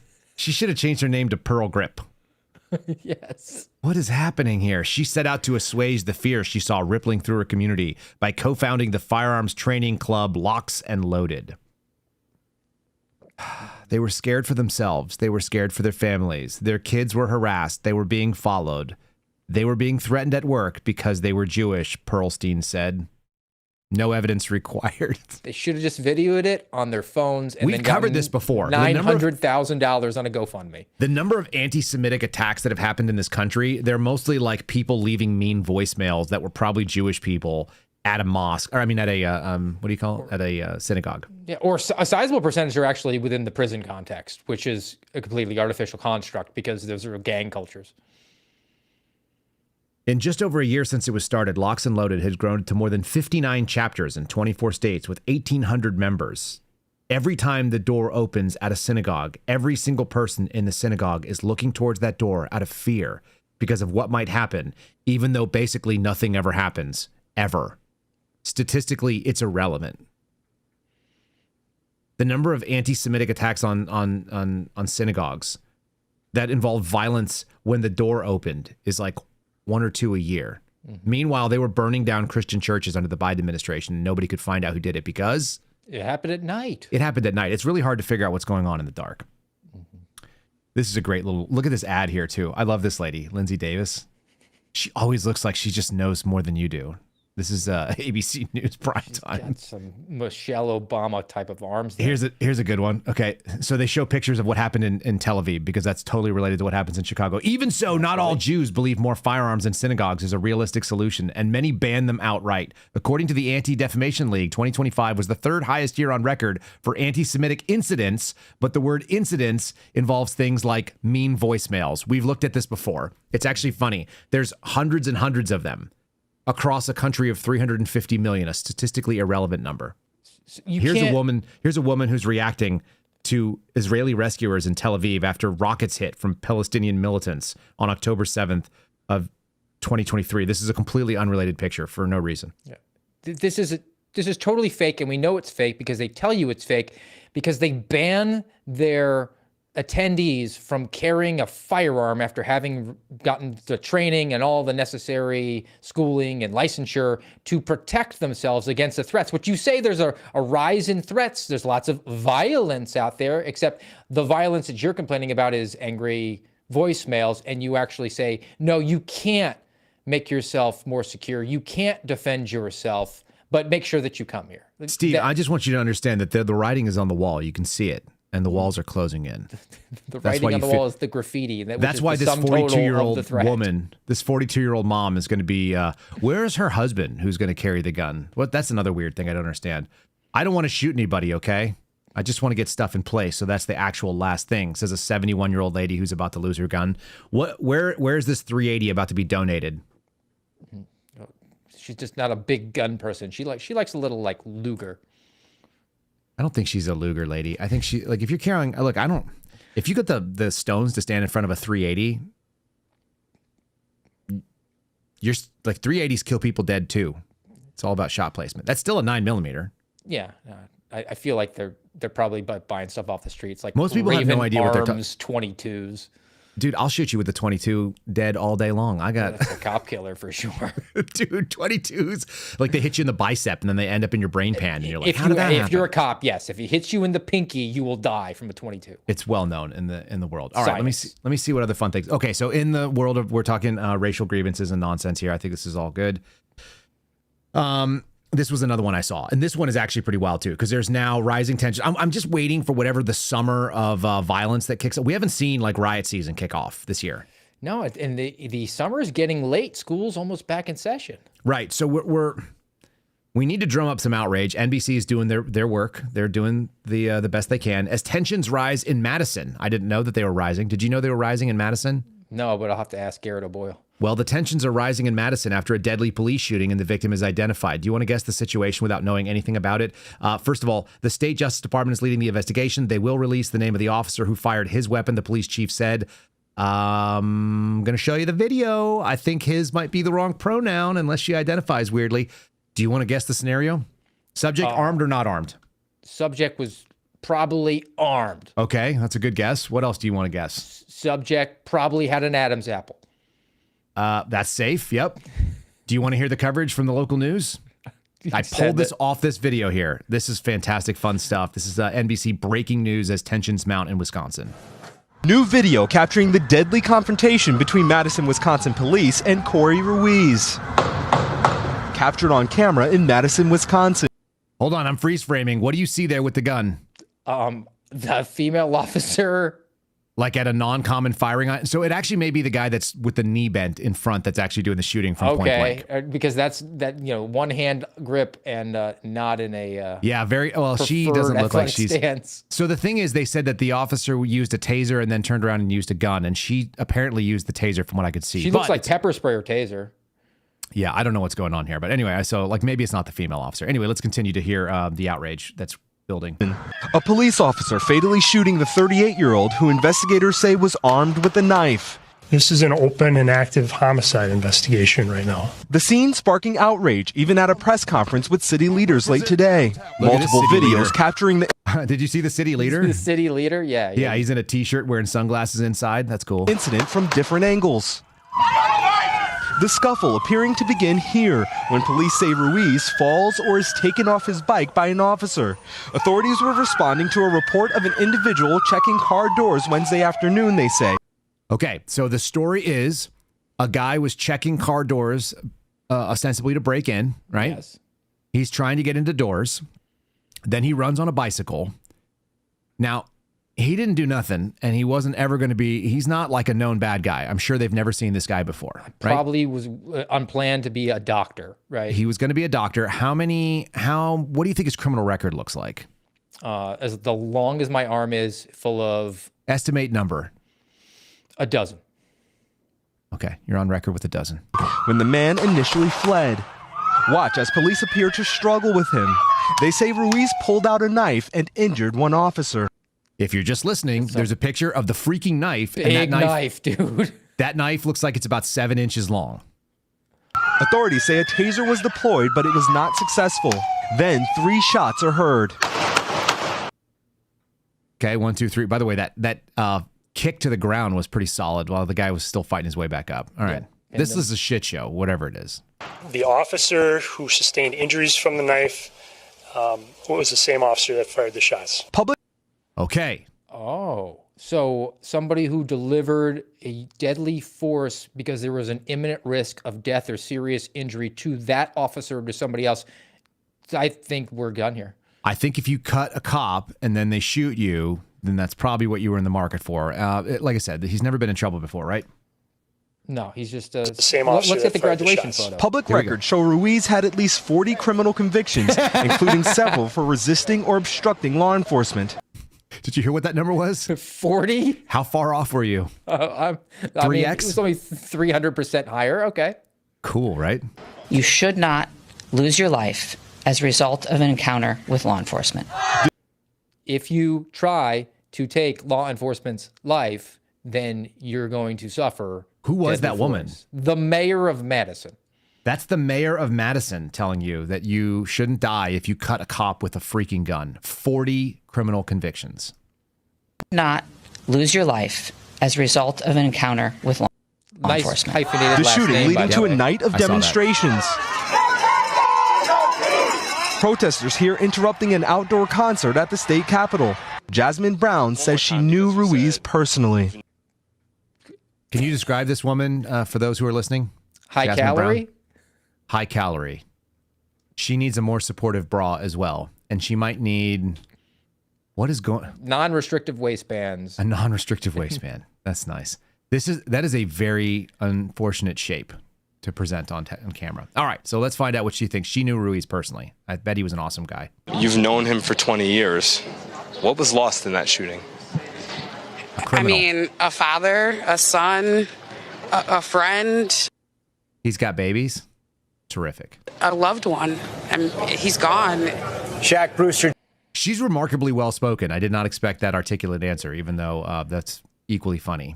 And I appreciate the on-the-street Big J journalism going on, where you're just trying to find anybody who can say something that is objective facts about the deceased, like he was a father and a son. Okay, like that's but was he a genetically dad? True. Like, but was he a dad? Yeah, no commentary on his character. Okay. He sounds good. Joins us now live. Shaq, you mentioned in your report one of the officers was injured. Do we know how they're doing tonight? Well, Tom, the police chief saying that the officer who was injured with that knife was hospitalized but released within hours. But investigators say there was also a second officer who was hospitalized and released, though the condition of that officer and the status and what led to the hospitalization was not clear. You want to guess? I don't know the answer. I mean, maybe some sort of like stress-related injury or overheated. Some kind of like a that. running injury, I think. Right? Don't you think? Tom? Okay, so that's the report, Steve. And that lets you know that tensions are rising in Madison. Yeah. I like the way he sends it off where he says that the officer who got stabbed by the guy was released from the hospital almost immediately. So he was only like a little bit stabbed. So this Listen, it only takes a couple hours to put a bunch of stitches into somebody who's been lacerated. It doesn't take that much. I mean, if you only go to the hospital for a couple of hours, then therefore that changes the deadly force situation. Right, but here's the thing. If you just caught like a brachial artery, then he would have just bled out in a couple of minutes, so then you wouldn't be in the hospital for a couple hours because you'd be dead forever. Well, that's also why you should probably not shoot in the legs, because if you sever a femoral in the attempt to not kill somebody, you would probably kill them faster. Tensions are rising, my friend. The mayor says you shouldn't lose your life just because you stab a cop. Satya? What was her name? Satya? Yeah, Satya, something or other. So this is what bothers me. And this is how you end up with people that end up using the N-word going to prison for 90 days. Or serving 90 days in a county jail with protests and demands for accountability. This whole story is wild as the way that it's actually even phrased. Officials have identified the man fatally shot by the police, Corey Ruiz, who was in his 30s and a member of the Madison community. No known employment, no known status of anything. He was just a guy who was roughly some age. He was in this area checking cars, trying to rip them off. Just like the woman on the street, she identified that he had made people. He had been made by other people, and he lives in the area. He knew people in a nice way. I like that he made people and was made by people. He was shot after he pulled out a knife during the struggle with 4 officers, police said. The news conference became heated as police chief John Patterson was interrupted by 2 protesters for about 20 minutes, and they let that happen. One took over the microphone to condemn police brutality, and the cop who looks like that cop is trying to keep his job. This is what happens when, like, how insane is that? How insane is this reporting where they say he pulled out a knife and then got shot? Well, I mean, that would be enough to justify deadly force in many situations. No, he cut a cop. And then secondly, the protester took over the microphone for 20 minutes. That seems like disorderly conduct far in excess of what the woman got convicted for. Shiloh Hendricks is going to have to go to jail for 90 days for in Minnesota. Yeah, that's insane to me. The mayor called for answers. I want to be clear. It does not matter who you are or what your past is. You should not lose your life as a result of an encounter with law enforcement. Fact check that real quick. Untrue. If you are a white male Christian, then you got to die. That should not happen, says Mayor Satya Rhodes Conway on Thursday, promising the shooting will be rigorously investigated. So, Wisconsin public. This is the best. It's like Wisconsin public records show that Ruiz had a 40 misdemeanor and felony conviction record between 2009 and 2025. So averaging like 3 arrests a year. So arrest every 3 or 4 months. What did the guy say? What did the guy say that his arrests were for? They said that there was for like resisting. Fleeing and resisting. I mean, those in violent encounters with law enforcement. How interesting that made it into the video. The crimes include robbery by force, so strong arm robbery, strangulation, drug possession, vehicle theft, and battery of a public safety worker, according to the records. Oh, so he beat a cop. Got it. He fought. Yeah. It's not resisting. He fought with cops and got hit with battery charges. It appears his most recent conviction was resisting law enforcement and drug paraphernalia. Jazzman Brown. That was the community organizer. Jazzman is spelled Jazzman, just like it sounds. Jazzman Brown, a community organizer in Madison, said Ruiz was a father who was also experiencing homelessness and mental health struggles. It's because you experience homelessness like it's an illness. Like you just catch the homelessness when you're shopping at Walmart, and then all of a sudden you go home and there's no longer 4 walls and a roof. He's experiencing it. He's not homeless. No. He just has he's gone out into the world and decided to experience it the same way some people want to experience the Appalachian Trail. They just go for a walk for a while. Yeah, I mean, he's just experiencing. Similarly to those who were on the Oregon Trail, he might die of cholera. He possibly could die of hantavirus. Whatever happened to the hantavirus? It went away. Corey. He says, Corey, I've known for 20 plus years. He was a friend of my brother's. Guy for 20 plus years. I've known him for 20 years. Here's what I want to know. If you knew him for 20 years and he was experiencing homelessness, where were you? We went to school together. He dated my best friend at one point. Then he strangled the shit out of her and beat her up and took her money. We've known each other for forever. Okay. Jasmine Brown is maybe the woman that was standing there, the high calorie lady, because she remembers him as a loving person, a life of the party, filled with energy whenever he was in the room, and also a man who might stab a motherfucker. They left that part out. That he was known to stab a cop if things got crazy. He was a father, a son, a friend, a loved one, and he's gone. Sounds good. Okay, his kids, his mom, his entire family, everyone who loved him and knew him, watched him be murdered in cold blood after he tried to steal stuff and then stab a cop. Wait, how can we keep all leaving eyewitnesses to this? Why are we all leaving the stab a cop part out like it wasn't part of the story? It's inconvenient. Objections. Devastating in my case. He did not deserve to be gunned down in front of the world, and he has people who love him. Well, loved. He's more than a case number. He's an asshole with a knife who stabs cops, it sounds like. Some of these cases are just ridiculous. Look, there are times when cops are the bad guy. I see videos of them all the time. I'm furious when I see bad cops. And I watched a video the other day where some cop was like aggressively frisking a dude on a scooter. And the guy was like, do you have a concealed carry permit? And he was like, yeah. And he's like, where's your gun on you? And he was like, I'm not carrying right now, but normally I do. And the guy was like, oh, I'm going to frisk you. And he was like, no, I don't consent to that. Like, you don't have any reason for a Terry stop right here. And so the guy was like, yeah, I am going to though. And then they cuffed him and he had like rotator cuff surgery and like a replacement in his shoulder. They beat the living crap out of this guy. 5 cops coming in for searching him, even though he had theoretically a concealed carry permit, so there's no probable cause to believe he's carrying illegally. And the reason they stopped him, someone called and said the man was wearing body armor. He's like rolling around in a plate carrier, like Bobby Sauce does. Literally no reason. No articulable reasonable suspicion to conduct. Infuriates me when I see cops do a bad job. Infuriates me when a cop comes up when somebody is like videotaping them and the cop loses their mind and says, turn off your camera, surrender it, I'm going to take your stuff. I'm like, listen. Cops screw up all the time. Yes. If you bring out a knife and you try to stab a cop, just like if you try to stab Steve Friend or my wife and they shoot you, I'm on the side of the person that shoots you for pulling out a knife because you're dumb. Yes. Yeah. And the fact that this story is written this way is also really crazy to me. Well, it's always been a narrative. I mean, the way that they present it also as straight news. I mean, they sent Shaq out there. Shaq was reporting. Shaq was doing straight news, man. No editorial bias whatsoever in this Listen, one. he didn't deserve to be gunned down in front of the world. He had people who loved him.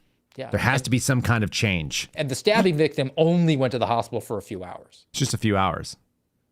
I do want to show, like when they show pictures. Oh, look, that's good. Now, hold on. There's a street memorial where people burned candles. This is exactly where we were. Until we get the middle school graduation photo of Corey. So... Yeah, like buried down here, it says Ruiz either fell or was pushed off his bicycle, police said, and then began to struggle with officers in the middle of the intersection. During the struggle, Ruiz pulled out a fixed blade knife and injured an officer. Injured. Well, injured. I mean, he hit him with the butt of the knife. Hit him with the butt of the knife. Yeah. Yep. Yeah. None of the 4 officers who were detaining the man wore a body camera. The videos of the shooting were captured by bystanders. It went viral. Let's see here. One of them, verified by NBC News, appears to show the officer holding the man as someone yells, "Let go," and multiple people shout, "He's got a knife." Third party saw the knife too? You can't make this up. How many paragraphs down in this report is this? Yeah, this is like all the way down. It's like at the bottom here. 3/4 of the way down. Yeah, okay. And then it says roughly 3 seconds after someone yells taser, the male officer standing over Ruiz appears to fire 3 rounds and he stops moving. Okay. The only one officer who's considered a veteran officer fired his weapon. He hasn't been publicly identified. All the officers are on administrative leave. Every other new officer who got trained in the hug a thug sort of mentality. Yep. Of saying, sir, what is it that I can do to get you to put down the knife right now? The KG veteran was like, oh, well, we have ability, opportunity, intent / jeopardy. I'm going to deliver this round right now. Police said that the life-saving measures were performed on the scene and that he was pronounced dead at the hospital. Here's a name I've never seen before. I've literally never seen this name. I'm going to spell it, okay? And then you tell me what it means. Aeiramique. What is that word? That sounds like a medical journal acronym. It sounds like something that you would see in an advertisement for a pharmaceutical. It's Aeiramique. I almost want to plug it into AI. Is it to a see how community it pronounces. organizer? It's an interim independent monitor with the city's sector monitoring the police. Is a person or a device? The interim independent monitor with the city whose sector monitors the police. That's what it says. I don't know what that is. I mean, it could be. Steve, it's an interim independent monitor with the city whose sector monitors the police. Why do you have so many questions? Is this a person who was made people and made by people? Or is this is a person that made people and is made by people. It's a woman. Oh, all right. There you go. Right. She's conducting her own investigation into the shooting, but she hasn't gotten much from the department. Where did she stand on the Charlie Kirk assassination? Don't worry. She's an interim independent monitor with the police whose sector monitors the police. Okay. She recalls rushing to the scene and holding crying witnesses. Unbiased. Quote, what we've seen was a man be shot in the head while he was laying on the floor after he was tased and after he was shot in the head 3 times. She sounds very articulate. Can we get a quote from her out loud? We have a situation where, regardless of the details surrounding it, his death could have been prevented. We know there's a better way. I'm going to go ahead and just go on the record here. I'm going to say there is a better way. Don't carry a fucking knife when you're trying to fight with cops. They probably will be less likely to shoot you. Yeah. What a time to be alive, man. Could have been prevented, yeah. It could have been. If he didn't try to engage in deadly force against law enforcement officers, if he hadn't tried to pull on the door handles of cars to try to commit his at least 41st Dude, felony. He was trying to experience homelessness in the way that you do. He was suffering from the experience of homelessness. He was a victim. It fell on him. They want justice for Corey Ruiz. Can I get a Seraphin show thumbs up, thumbs down whether he experienced justice as he experienced homelessness? I think he got the was it the Department of Justice, the dong of justice? He got donged. Yep. We're domed. His death comes about 6 years after George Floyd's murder, which has nothing to do with it. Has nothing to do with it at all. Ruiz's death, last name is Ruiz, but let's jam that square peg in that round hole. Oh, just make it work here. Okay, Ruiz's death, which comes about 6 years after George Floyd's murder. It also comes about 11 years after a guy fell off his ladder while he was trying to repair his Christmas lights. So other stories that have nothing to do with it. Well, if Corey had been, let's say the roles were reversed. Let's say Corey Ruiz had been the officer in this case. He would be a white Hispanic. But in this case, he's, a brother from another mother of one St. George Floyd. Well, George Floyd's murder ignited a wider examination of harsh police tactics against Black Americans. Corey Ruiz is not a Black American. Why do you say that? You don't know. I don't know. The shooting took place in an area with a history of police killings. Does that make it feel any different to you, Steve? How do you feel about that? It was a block and a half from where Tony Robinson's was shot and killed by Madison police officers in 2015. And it's near the site where Paul Hannon was shot and killed by police officers in Madison in 2012. Other people historically have been shot near this area. Sounds like a high crime area. Yeah, I mean, aren't there actual 11 and 14 years ago, respectively. Let me pull back my snark for just a moment, Steve Fred. Are there not actual case law decisions that are made in both the Supreme and the appellate circuits that actually identify a thing called high crime areas and that the rules dealing with them are slightly different? Yes. Am I wrong about that? No, you're 100% correct about that. If they are there was an actual Supreme Court case where the officer said, look, this is a bad area. We need to have a higher level of scrutiny of people in this area. And it was adjudicated all the way to the Supreme Court. And the justices rendered a verdict that said, yes, you can use your location and its propensity for being a high crime, violent area as part of a totality of circumstances. And you can have articulable, reasonable suspicion to conduct a citizen encounter, a stop, and a frisk sort of scenario. That is a contributing factor. It's not just like, well, all areas are the same. That is case law done. So Part of that came up, I remember, in the Freddie Gray case, which was in 2015. They were discussing that he was fleeing in a high crime area. And so like the totality of the circumstances like was added in there. And then there was a second piece. Who was the heavy guy that was in New York that was selling Lucy cigarettes on the street? Eric Gardner. Eric Gardner case was the same story. It was like the location that they were in actually came up. So there is a case law component that people have seen recently. I think don't know it's why I just went to Illinois. that. It's something via Illinois. Is what it is. Let me see. High crime area case. Oh, there's a whole thing right there. There you go. Let's see what it is. Under the Fourth Amendment, a person's presence in a high crime area cannot justify a police stop on its own, but it's a relevant factor. That's where we have it. Okay. Illinois versus Wardlow. Well Yes. done. Well done. And then Terry v. Ohio is also the normal stuff that has to do with any sort of encounters. The seminal U.S. Supreme Court ruling established high crime area combined with sudden unprovoked flight gives officers reasonable articulable suspicion to conduct a brief investigatory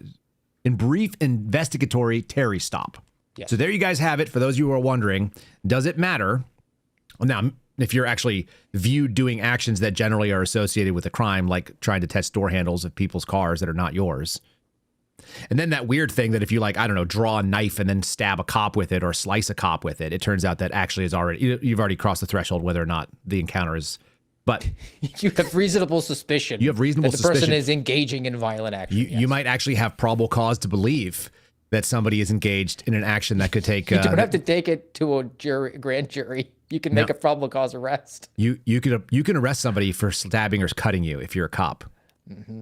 And you can also sometimes use deadly force, like when you think that you can't get them under control and they're holding on to a 7-inch blade. By the way, that blade was not like a pocket knife. That was not a small blade. I don't know how he was keeping that on his person. Sheathed, I guess. I mean, he was experiencing homelessness, so hard to say. Tucked in a waistband, that's a dangerous thing. Maybe that's why he fell. Good stuff. Anyway, this fun stories. I'll include these all if you guys want to read them. Let's do a couple other little quick stories here. This is also happening in the world. Oil prices are back up to $100 a barrel. I played a thing from Glenn Beck the other day saying that Donald Trump is basically a genius because he's kept oil prices under $120 a barrel. Well, I mean, I know you ordered the bacon cheeseburger, Right. but this soy burger with gluten-free bun. It has less calories. What you want? You wanted that kale salad called Kamalanism kale? It's so bad. I'm really frustrated. What happened to short-term pain, long-term gain? Short-term pain, long-term gain. Yeah. All right. You know what? I haven't asked you this, but I want to ping it against you before we do real quick. Let me just remind people, if you guys are watching on Rumble, give us a like, YouTube, thing. Subscribe to the channels. If you haven't done so already, find us on Spotify at KyleSeraphinShow.com. You may hear an ad on the audio platforms. Here's your heads up. I wonder what it was. Did you hear an ad? If so, let me know what it was. All right, Steve Friend, I haven't asked you this. You're going to really rile up our chat. I'm going to put our chat on the screen so they can get angry with you. I have a general disconnect with people who think there has to be a massive conspiracy behind the killing of Charlie Kirk. That's what I'm going to say about it for now. Do you believe that there had to be a conspiratorial explanation that the government is obviously lying to us in that case, as a general rule right now? No, I do not. What questions do you have about it, if any? I have purposefully not looked at that case because of the tendency for all involved who have no access or authority to actually get the information to just presume that there is some gigantic government conspiracy involved in it. I've actually trusted in the Utah prosecutor's offices specifically because it's not the federal government. Like, if it was a giant cover-up, I think the feds would have found their foot in the door somehow. But instead, they left it up to the Utah authorities to carry forward on a prosecution. Okay. There are some people who are making a living right now speculating on things that I don't think they're in a position to be able to ascertain. That being said, because I brought this up and it makes our chat go on fire, like they lose their minds about it, I'll put them on the screen again. There's probably people that are already losing it.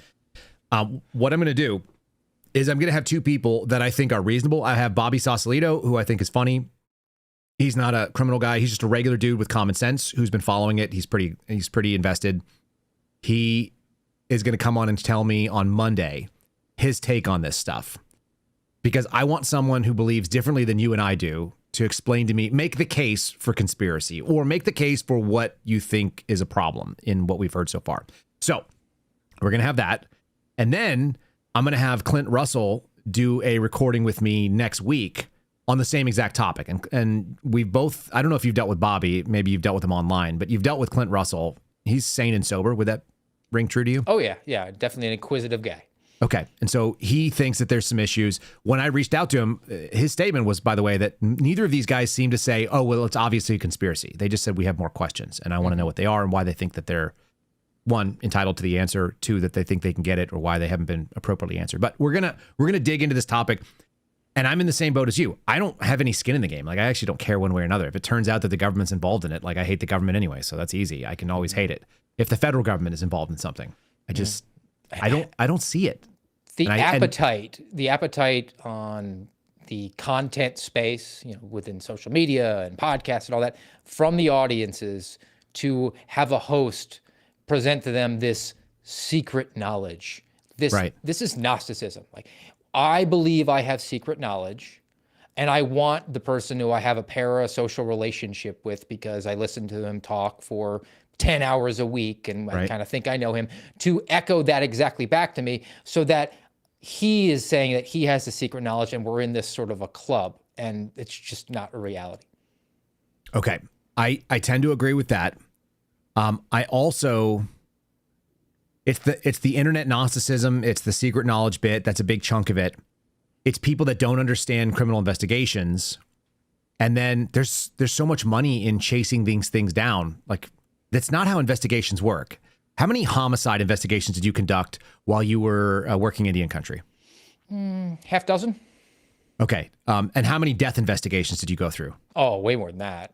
Just because. Dozens, right? Yeah, all the time. Like regular monthly occurrence, people died. Sure. They call, and people call the police. They kind of don't know what to do, and it's somebody who's he drank his entire life and he was found dead, surrounded by empty beer bottles, right? That sort of thing. Okay.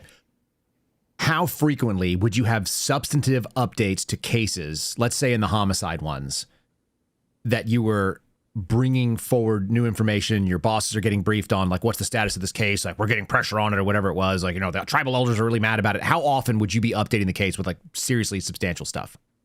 I mean, not that often. But my cases weren't first couple days you complicated. Yeah, it's as you're conducting the investigation, if you're finding out something that's big and bombshell, or it's going to be a significant amount.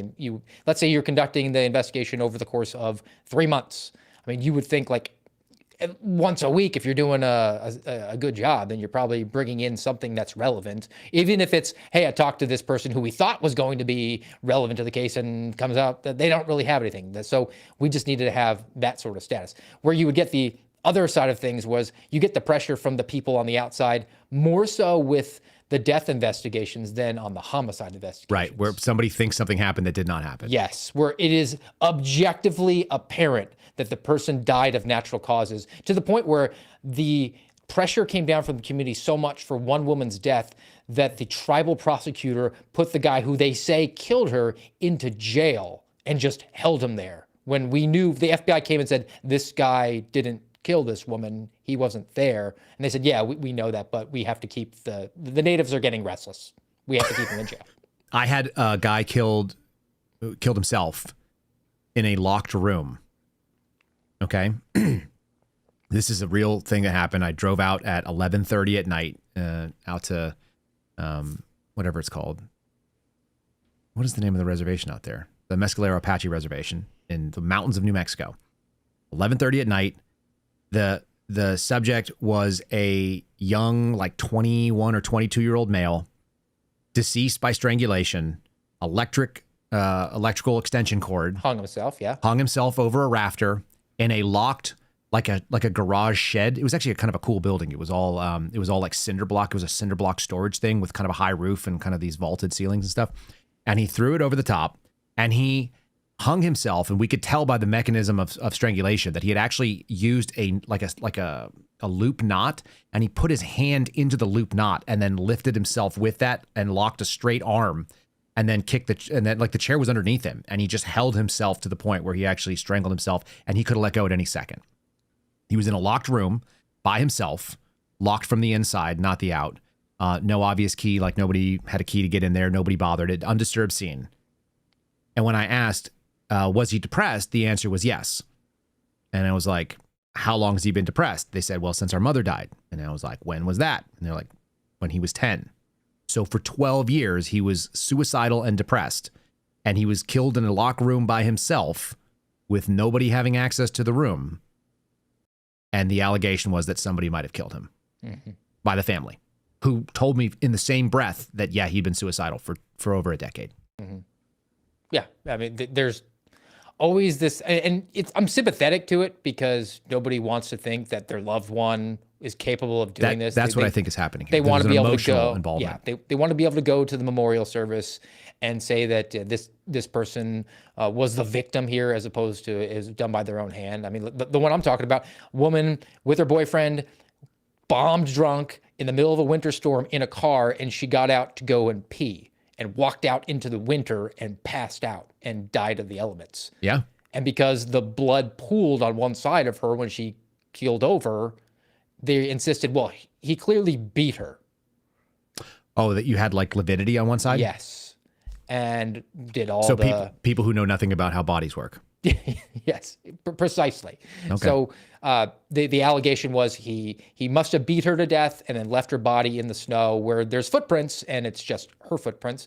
And then he gets arrested by the tribal authorities to try to keep the natives at bay. And then this went on for a couple of years. And every year they would the folks on the res would go to the local media and say, another year has gone by with no justice for this victim. And they would run the story. They would have the candlelight vigils. And to the point where it was a new case when I got there, and it was an old case by the time I left. And to the point where I was like, you all need to deal with this as a public affairs issue, because this is a woman who clearly died of the elements. And the tribe, the miscarriage of justice, put an innocent man in tribal jail and just held him there. I'm happy to hear someone tell me why I should think that there's bad things happening and that somehow it has to do with our federal government or some other government. I'm happy to hear what the evidence is that leads that way. I just haven't seen it. Like I can't believe that people are so fascinated with this. I feel like this is the same sort of fascination people have with an electric lawnmower. It's stuff that they can argue about endlessly. They can have an opinion. There's no way they're going to be proven wrong. This is the unfalsifiable premise. I can believe whatever I want. This is the route that people went after COVID, where it's like, oh, meanwhile, and I would actually say that the analogy is this. When I see people claim governmental conspiracy, although there are legitimate conspiracies where they happen, this is a thing that you and I were talking about the other day. Brandon Straka invited us both to be part of a debate panel. And he said, would you be part of the conspiracy panel? And I go, sure. And he goes, oh, really? And I go, yeah. I was like, he's like, what side would you be on? And I was like, I don't know. Well, who's on what side? And he goes, I'm trying to find people that will argue against conspiracy. And I go, who are those people? And he goes, it's Brick Suit and somebody else. And I go, who's on the other side? And he goes, Harrison Smith from InfoWars, Chase Geyser, Clint Russell. And I was like, well, I'm like a referee, because some of the things they say is clearly true. Like, there are clearly conspiratorial things that have happened, and you can document what they look like. And there's all these fact patterns that are out there and declassified documents and so on. And some things are clearly invented because we're looking for it. When people knee jerk to, I think that this is all a setup and the obvious story is not obvious because I need to be able to fill in my fact pattern. To me, that is the right wing, or whatever, some other wing equivalent of, he was a black guy, so he was killed by the police because the police just want to kill black guys. It's the same. You've already come to a conclusion, and the conclusion is not rational. It looks ridiculous from me on both sides. I can look at both. I go, Black Lives Matter people, retarded. People who think that the government is in on everything and they're monitoring what you're doing and they're secretly trying to, talk inside your head with the microphone in your head, retarded. And you lose all credibility when you do actually happen upon something that is an actual righteous sort of conspiracy. It's back to how everybody got their brain broken, or not everybody, but everybody was put for a decision in 2020. Are you going to be cynical? Are you going to use your cognitive abilities to assess the information and make a decision? Or are you just going to say, well, I reject everything whole cloth because you lied to me on this one, ergo, I'll just assume everything is correct. I mean, everything you say is a lie. And it got me in trouble a couple days ago with Tracy Beans, because what did you do to Tracy? Well, I mean, we were driving in the car and they were talking on the billboard that my wife and I drove past. It said something like, Steak and Shake now has fries made with beef tallow. That's right. And my wife was like, I think that's supposed to be better for you than the seed oils. And I was like, I mean, I don't know if it's vitamins, but I don't know. I wouldn't know because I don't trust anything in the medical community. I don't trust anything in the scientific community. Who ran the tests? I don't have access to this information. I'm just sort of like ingesting everything like third party, like it's so many derivatives away. I don't know. But that's not me saying like, well, they clearly have radios that are inside of the canola oil and it's the government listening in on me. I just want access to the information to find out if Big Beef Tallow ran its own test and maybe it might have been biased. I don't know if there is a Big Beef Tallow. So which Tracy Bean said that it was. But I empathize. This is maybe the biggest problem that we're in right now. The institutions that we used to be able to trust are not trustworthy. They've debased their credibility. The things that we would like to be able to look at and say, well, I trust this source. Those sources are questionable all the time. We should always ask that question. And there's nobody where you can be like, that guy doesn't lead me astray because they have different thoughts than you do. And so you have to make your own decision. The idea that they ridiculed people for quote unquote doing your own research, which is the most responsible thing you can do. Do your own research. And the second part of it is take responsibility for your own decision. Mm-hmm. And that's the really hard thing.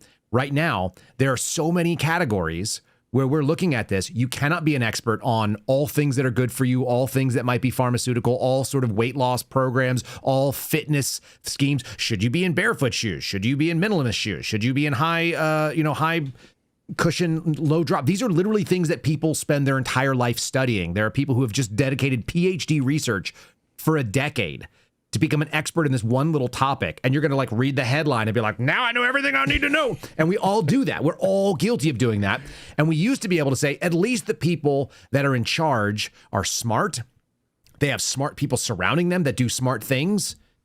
And we can basically trust them to work in an altruistic way for our own interest. And the reason that I think that we have the Shiloh Hendricks outrage, which I think is reasonable and ridiculous, what happened to her. You got people that are crying about Black Lives Matter. Here's where it goes back to one more time. We are doomed, and our leaders are insane. That's the title of a column by Matt Taibbi.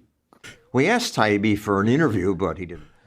He didn't respond to the interview. I had a bunch of people respond to that line alone. They were like, why didn't you respond to an interview? How easy is it to get a hold of Matt Taibbi? I have his personal number and I send him messages, and then 4 months later, he'll be like, hey, Steve, sorry, I just saw this. Yeah, I get that from him all the time, too. It's always like weeks or months in arrears, and it's always really funny.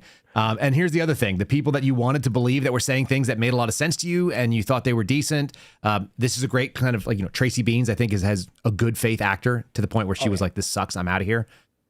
The problem is there are a ton of people that are not good faith actors. I saw this. I would be remiss in not bringing it up. I despise this woman and everything that comes out of her mouth hole in this little clip here. So prepare yourself for one of the trad wife influencers who also was doing it on social media, claiming that she was a fraud, but you should believe her now. When you were 22, you stepped away from the internet to marry and pursue a life as a trad wife, traditional housewife. And you write about this, I genuinely wanted to live up to the ideals I championed publicly, the moral person, the defender of family. I wanted to become that person. I clung to believe that even if I stumbled on the path, I could still get this part right. If there was one thing I could redeem, one role I could succeed in, it had to be this. I thought this is Lauren Southern he's talking to, for those who are listening. If I could just be successful at marriage, it would fix me. But that idea was a recipe for disaster from the start. And sure enough, your fears became justified. The marriage ended in a very bitter breakup. What did you learn through that period of your life? Well, first of all, I entered the conservative media space thinking that it was something that it wasn't. And I lived a life that wasn't traditional. I lived a life that wasn't preparing me for a real marriage. It was a lot of stress and rock and roll in the conservative space. But that's something I learned along the way, is that a lot of this is performative, as well as the trad life stuff you see online. I went, and when I was married, it was not a healthy situation, but I was sitting and posting on Instagram pies that I was baking, saying I've never been happier, because that's what I wanted reality to be. And that's how I wanted other people to think about me. And I think we forget that people are doing this on a political level as well. We know everyone's editing their photos on Instagram. We know everyone's doing certain poses to look a certain way, but people are politically posing themselves to be of ideological sects, whether it be Christian, because you get a lot of money and accolades for doing that, or, a communist, and they're not living these ways. They're living in mansions. If they're an activist for Greenpeace, they're flying in private jets. This is just another aspect of that is going on in the right-wing sphere is the trad life LARPing. And I did that. I was essentially, not intentionally, I was lying to my audience about what reality was. I was lying to my audience about what reality was. Because that's what I wanted it to be, because I didn't want to be a proof of concept gone wrong for the ideology I had promoted for 10 plus years and essentially ruined my life for, got banned from countries for, arrested, questioned under the Terrorism Act. I didn't want me to be a proof of concept gone wrong, the same as detransitioners get kicked out of the left because they're proof of concept gone wrong, right? We ignore the people who fail these things because we want simple solutions and ideologies that always work, but that is not real life. Andrew, let me bring you in here. Maybe listening. That's just so devastating. Well, I think we would characterize her as having giglio issues. Yeah, you lied, and so now you have a credibility issue. This whole like idea that you're LARPing a trad wife. Here's the thing. If you're watching videos of women doing this, I tell my wife all the time, she was like, I see these women and they have like these like perfectly immaculate clean houses. And I'm always like, I should be doing better. I'm like, they have effing maids, honey. They're making $1 million a month on TikTok or on YouTube. Some of these people are. They've got, several million followers. If you look at the amount of money people are making in the top 100 streamers or the top 300 streamers, it's hundreds of thousands to millions of dollars per month. So they have a staff that's out there tidying everything up and prepping all the thing, and then they stand in front of it and they mix something in a bowl. It's like you're looking at a curated fake. Yes. Yeah. So stop holding yourself accountable to that. The real life is I'm going to step on Legos when I go downstairs when I'm done with this podcast because there are Legos on my floor because my son decided that they were also slingshot fuel. So he started flinging those around when nobody was looking. And my wife was trying to keep track of a 2-year-old who screamed, "Mom, I pooped." And she's in another room that she doesn't belong in. She snuck into my bathroom and she's sitting on a toilet that's almost going to swallow her. Like the real life of it is being a mom, it's not for Instagram. No. It's not for TikTok. It's not for YouTube. It's not curated and beautiful. And we somehow connected those dots when it came to fitness and muscle magazines where they have the cover guy up there and he's like super shredded and jacked. And it's like, well, that's not real. But right. I guess if you see it on TikTok, because it's a video format, maybe our brains just haven't caught up to the technology yet. I think you're right. I think we haven't quite put ourselves to the point where we see main media, and we're like obviously curated, obviously scripted, literally reading from a teleprompter as they look ahead and they read line by line and sometimes flub it. And then we think, well, independent media is different and self-created media and these people that are like quote unquote content creators, which somebody called me a creator the other day. They were like, oh, I was talking to some other creator. And I was like, ugh, is that what I am? Am I a creator? I don't want to be a creator. That sounds super gay. All of this stuff is fake. I'm just a guy who has an opinion that people happen to listen to. Thankfully, it's nice for me. And at some point that won't exist probably, if I had to guess, like it just doesn't last forever.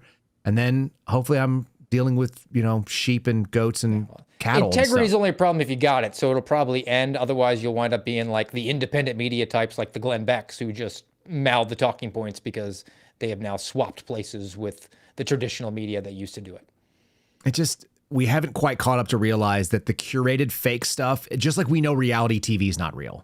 Yes. And hasn't been, ever. It was never real. But it sort of looked real. That's what people are seeing. And so anyway, people are judging themselves by these standards. My wife came to another funny conclusion the other day, which was like one of my favorite things. She came up and she goes, I watched this woman and she has this beautiful house and it's so well organized and all this stuff.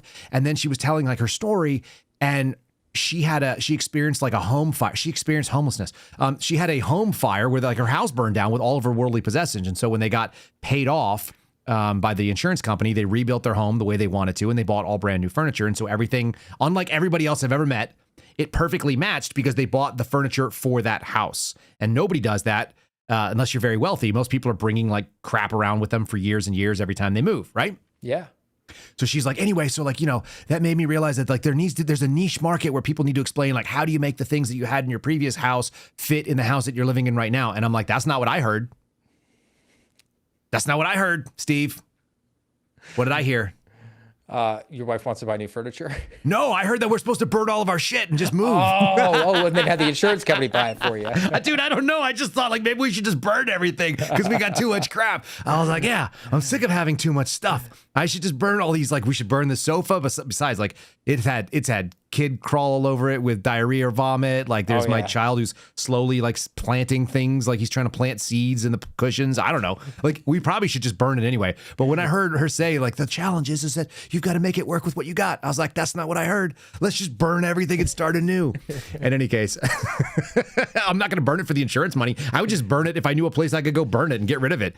If somebody told me, like, hey, if you bring all your sofas and your old mattresses out here, you can light it on fire and leave, I'd be like, oh yeah, dude, I got a truck. I'm making that happen. I'm starting from scratch. I mean, with your personality, you would be talking about like what sort of incendiary devices you would need. I have a flamethrower, Steve. I can burn it. I can start that sucker up right now. There's a flamethrower sitting 20 feet from me.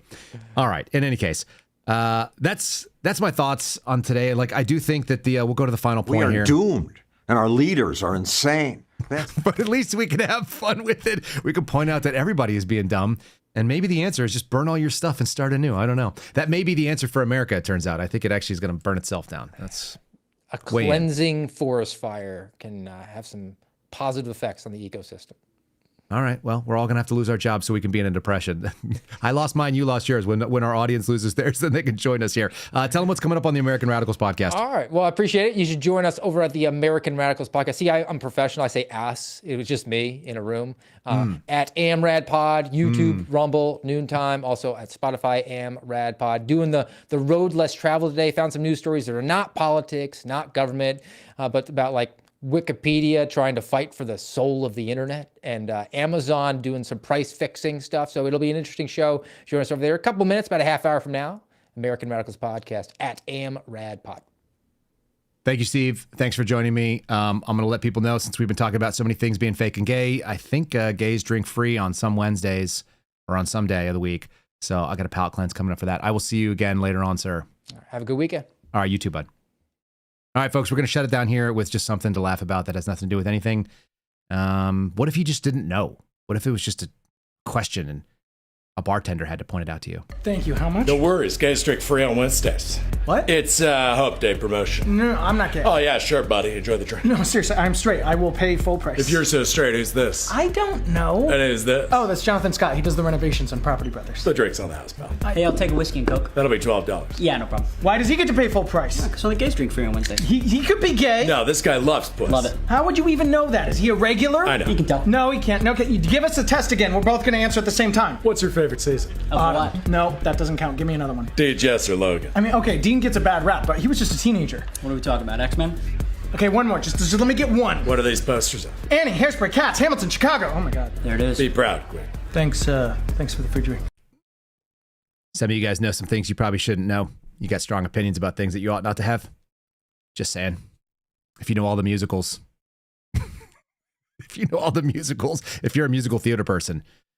That might have been God trying to tell you a little thing. Maybe you need a bartender to just give you a free drink. Guys, thanks for joining us. I hope you could laugh about this. Should I do it one more time? Why not? We are doomed, and our leaders are insane. That may end up on my soundboard because it does seem like the answer to an awful lot of this stuff. Have a good weekend. Go do something fun. I'm going to go take my kid somewhere where he's going to go and play with other people's toys at a place that we have to spend a bunch of money to get in. Sounds like a ton of fun. That's what you do when you got a 5-year-old. God bless you guys. I look forward to seeing you after the weekend.